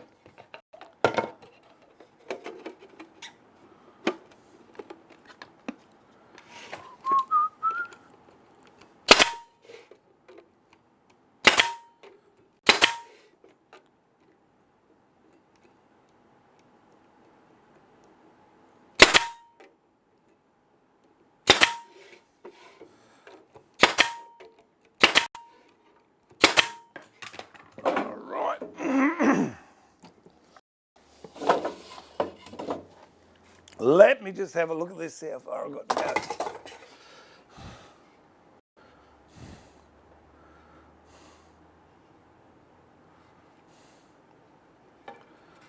I reckon I might even finish this off. This is an ads handle to go on an ad. Might finish that off. It's been around the shed for yonks. So. Oh dear. Let's see how we go.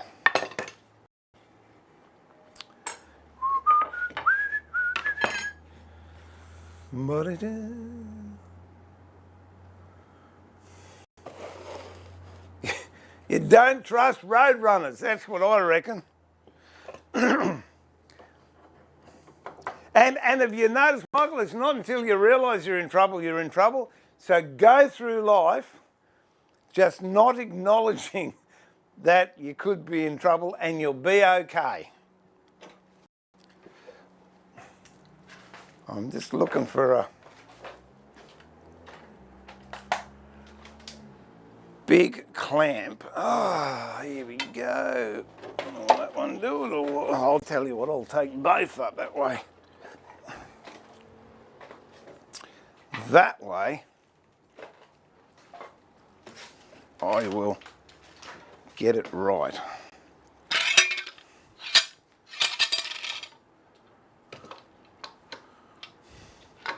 No.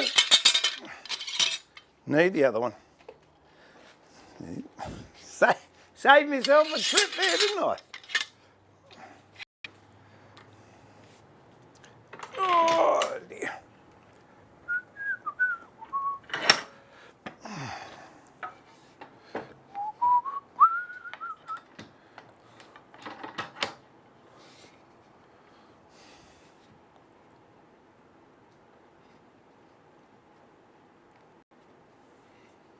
Get up.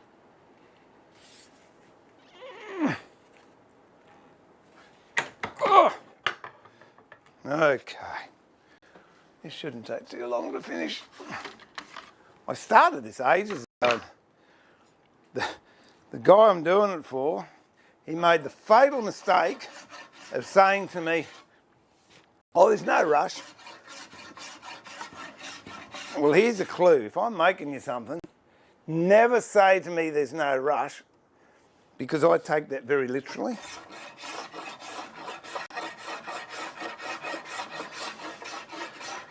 This timber is crow's ash.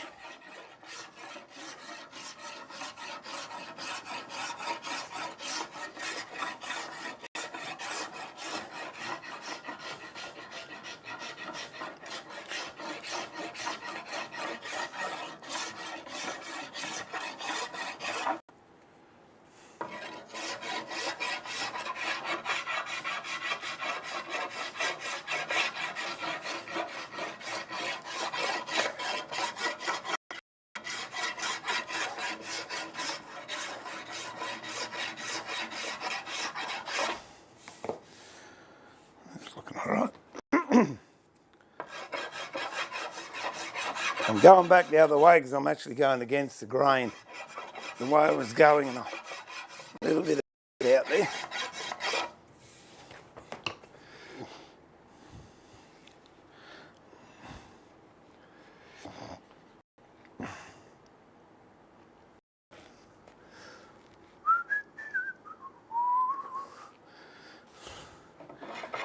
Yeah, I think if they ever registered Acme as a trademark, would have been doing pretty good.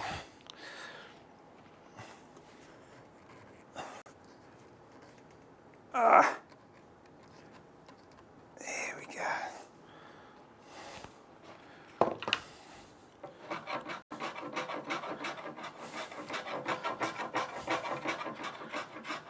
These tools I'm using here are called spoke shaves. This is a half round one, so I can go into that little dip there, and this is a flat one for outside circles and flat bits.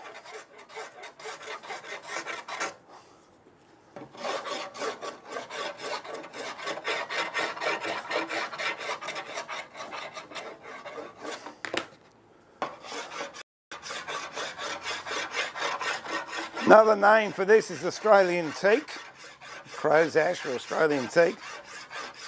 And You might have noticed I didn't put any wax on these spoke shapes. Don't have to because this is a really greasy timber. Very good for tool handles.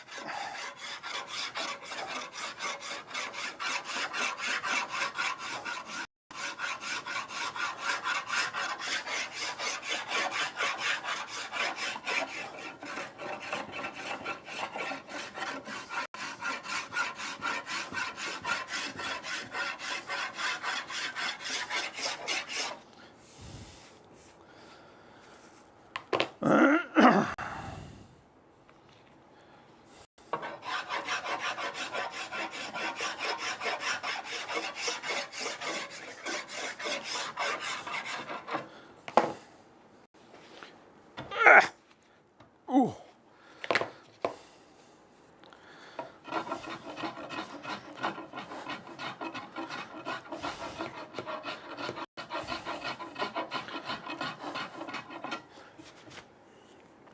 You can see much there.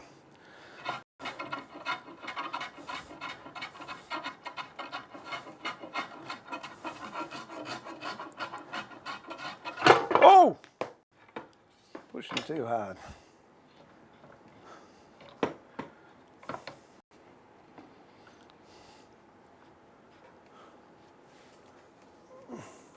The unfortunate thing with this is the ads is meant to fit. They came and picked it up. So I'm just going to have to finish it off best I can, and then they're going to have to final fit it themselves. Okay, it's not too bad. Let's come in here. Let's go there. Come in here and knock this off.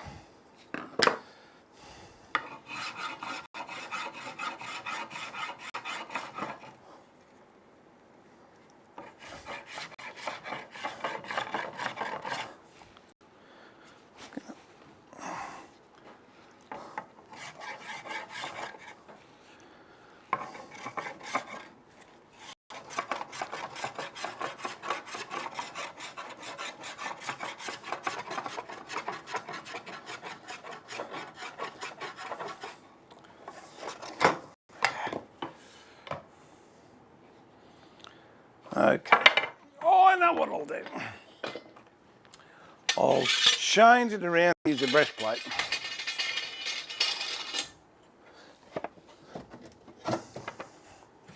That's this in here. And then I'll some water.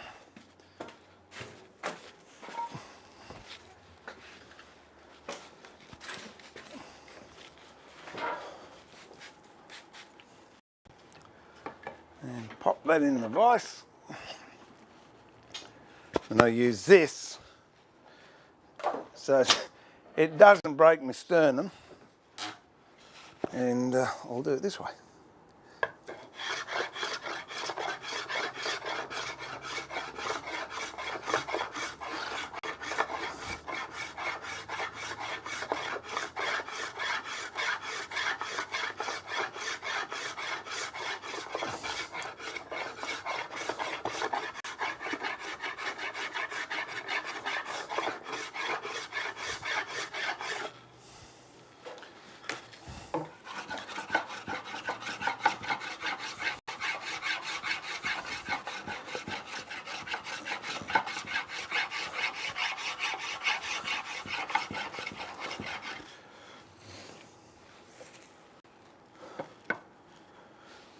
You can go there if you want.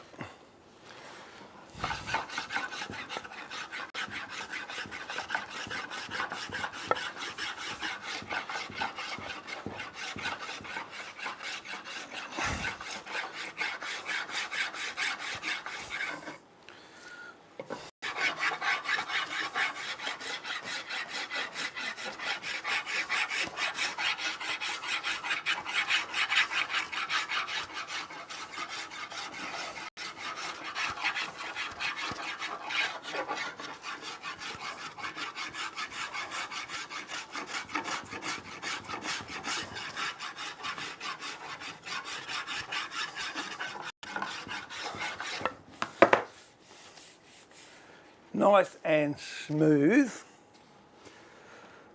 How much did you know, hang on, Big MT, how did you know which spoke shave to grab? Seems like it only took you a second to find them. Well, I know my spoke shaves are up there. I've got some other spoke shaves down here, but I much prefer the H&T Gordon one. Or are you being facetious? Yeah, there's only two. As I said, there's a flat one and a round one. And you can't, you can use the flat one, no, sorry, you can use the round one where you use the flat one, but you can't use a flat one where you should use a round one. But normally you buy both, a flat and a round, but if you can only buy one, or you can only afford one at a time, if you get the round one, you can get by.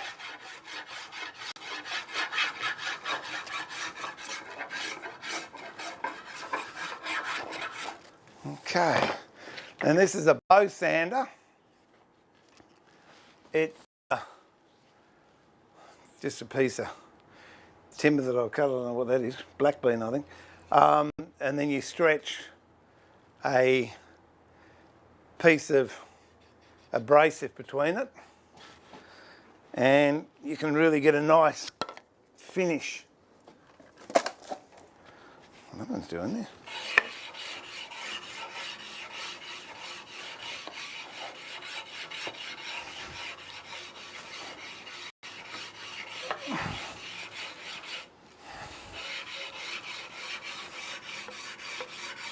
I use these sanders a lot when I'm doing cabriole legs because you can just get all your chisel marks and plane marks out and gives you a really nice finish.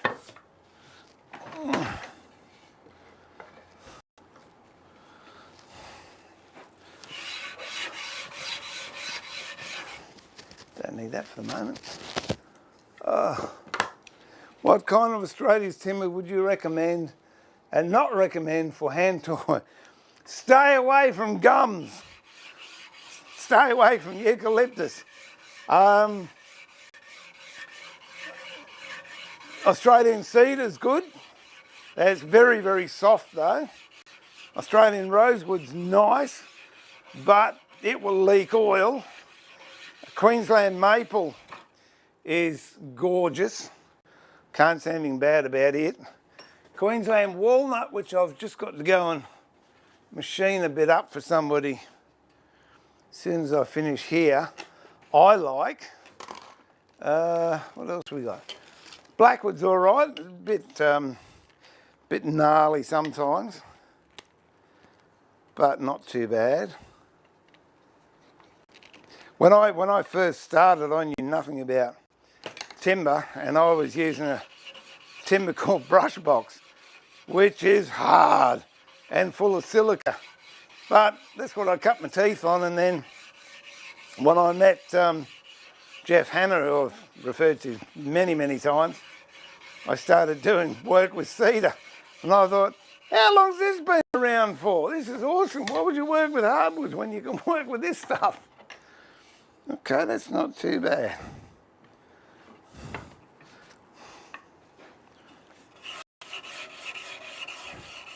But yeah, I'd stay away from gums. And depends what you want to do, Margaret. Yeah, my chisels, oh, that's African blackwood. These, chisel handles here, they're what they call desert rosewood. And it's beautiful. Tough as, hard. When it's first cut, it looks like marble cake, but it soon oxidises and goes dark. It's all right to turn. Jarrah's another good one. That's from Western Australia. Yay, Ray! I'll give WA a plug. So Jarrah's quite nice. It's red. New Guinea rosewood's nice. It's not an Australian timber, but it's close to Australia. So I think that is going to be close enough. What I'll do is put a sander over it now. Oh! Just take the sharp edges off.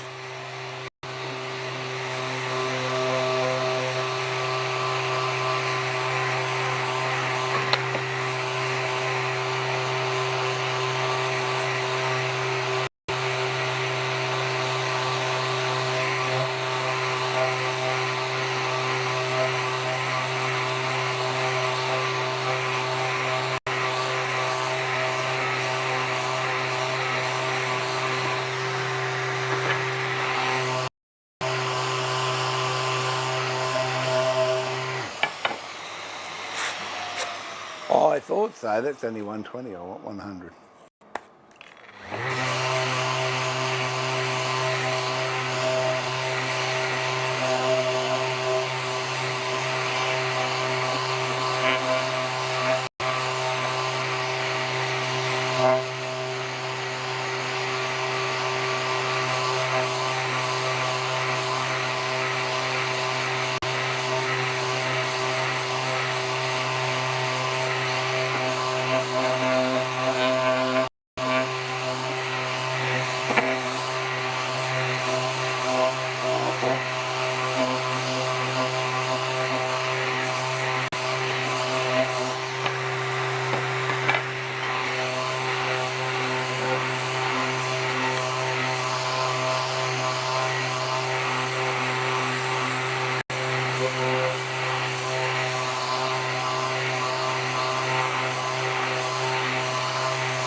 And the other thing I'll do is I'll just knock off a little wedge at the back.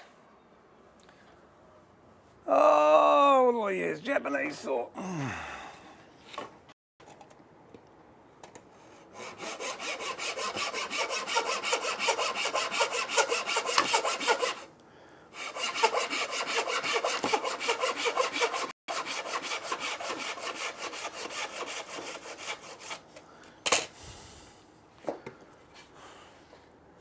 Clean that up the block plane. Where's my block plane? Here it is.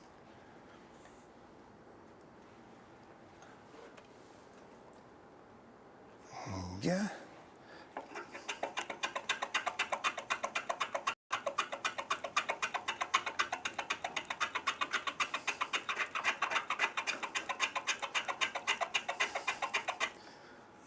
Nearly there.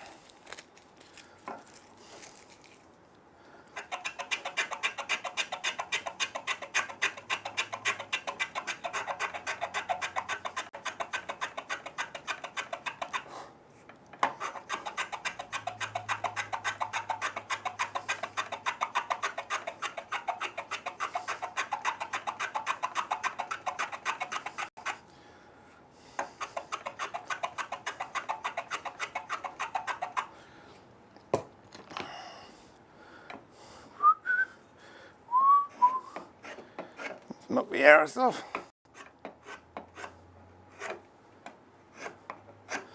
There we go, touch it up.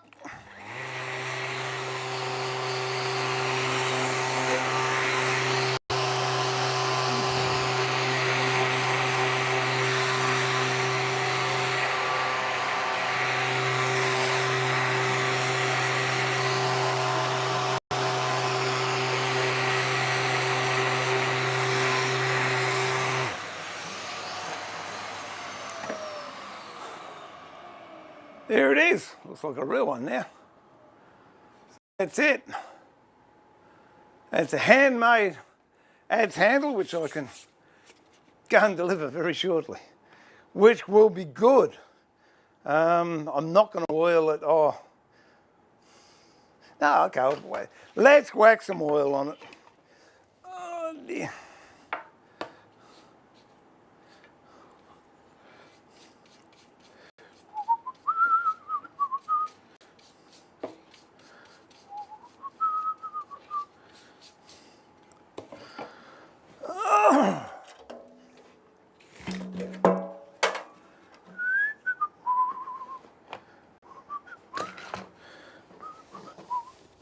Oh dear.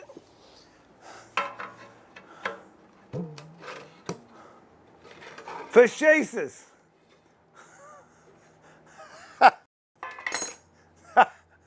That's all right, because you had me worried there for a minute. I thought people were taking me seriously. So I got big shoulders. I got big shoulders, MT.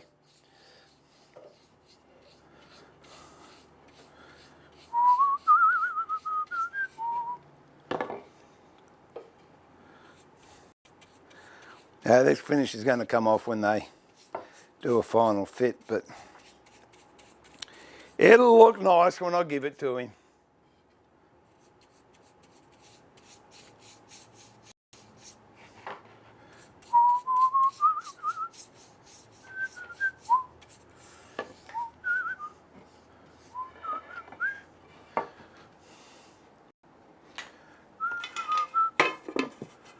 Ah.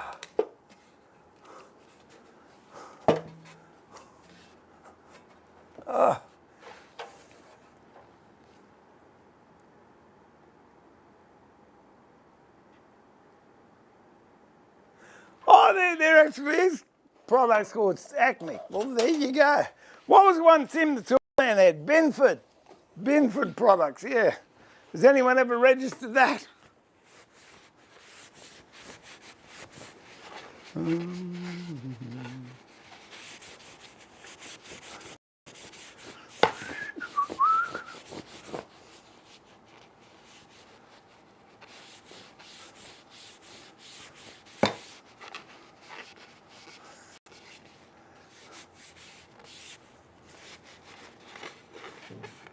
Actually, no, they did. Carbotech got a shipment the other day, but they're up around $700. Yeah, that's the, as Ray said, the Rolls Royce of block planes. I call it a Lamborghini. That's hang on, let's see if we can go here. Yeah, that's the Rolls Royce, and then, oh, no, not that one. Where's the other one? There you go. That's his distant cousin. That's nickel plated, that's powder coated. But they do the same job, and that one's about $400 or $500 cheaper. Ah, dear. Well, MT, I also learned recently that my only...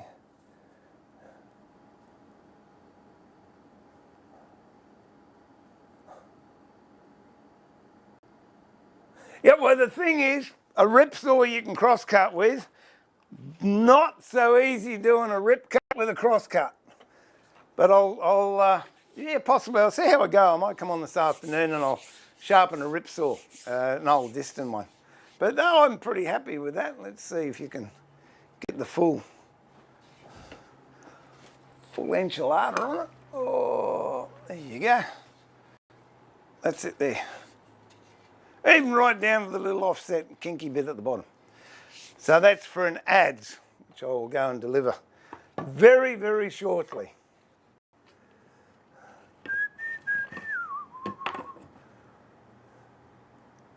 Oh, mate, happy birthday. I'll be there shortly. All right, well, that's it. I've got a heap done. Thank you so much for making my day more enjoyable. We'll come back. And look, if anyone is interested in that scrub plane, I'm happy to do it in the next stream. At the moment, it's just a little bit too congested here. But we'll see what we can do. So in the meantime, this is Steve thanking you all very much for your patience, your patronage, and your parlay. There you go, 3 Ps. And I look forward to having your company in the workshop, at the workbench very soon. Until then, this is Steve pulling the shed door down and saying remember to keep it sharp, but more importantly, keep it safe, look after yourselves, be kind to each other, and find something you enjoy doing and enjoy doing it. So until we meet again, God bless, catch you later, bye for now.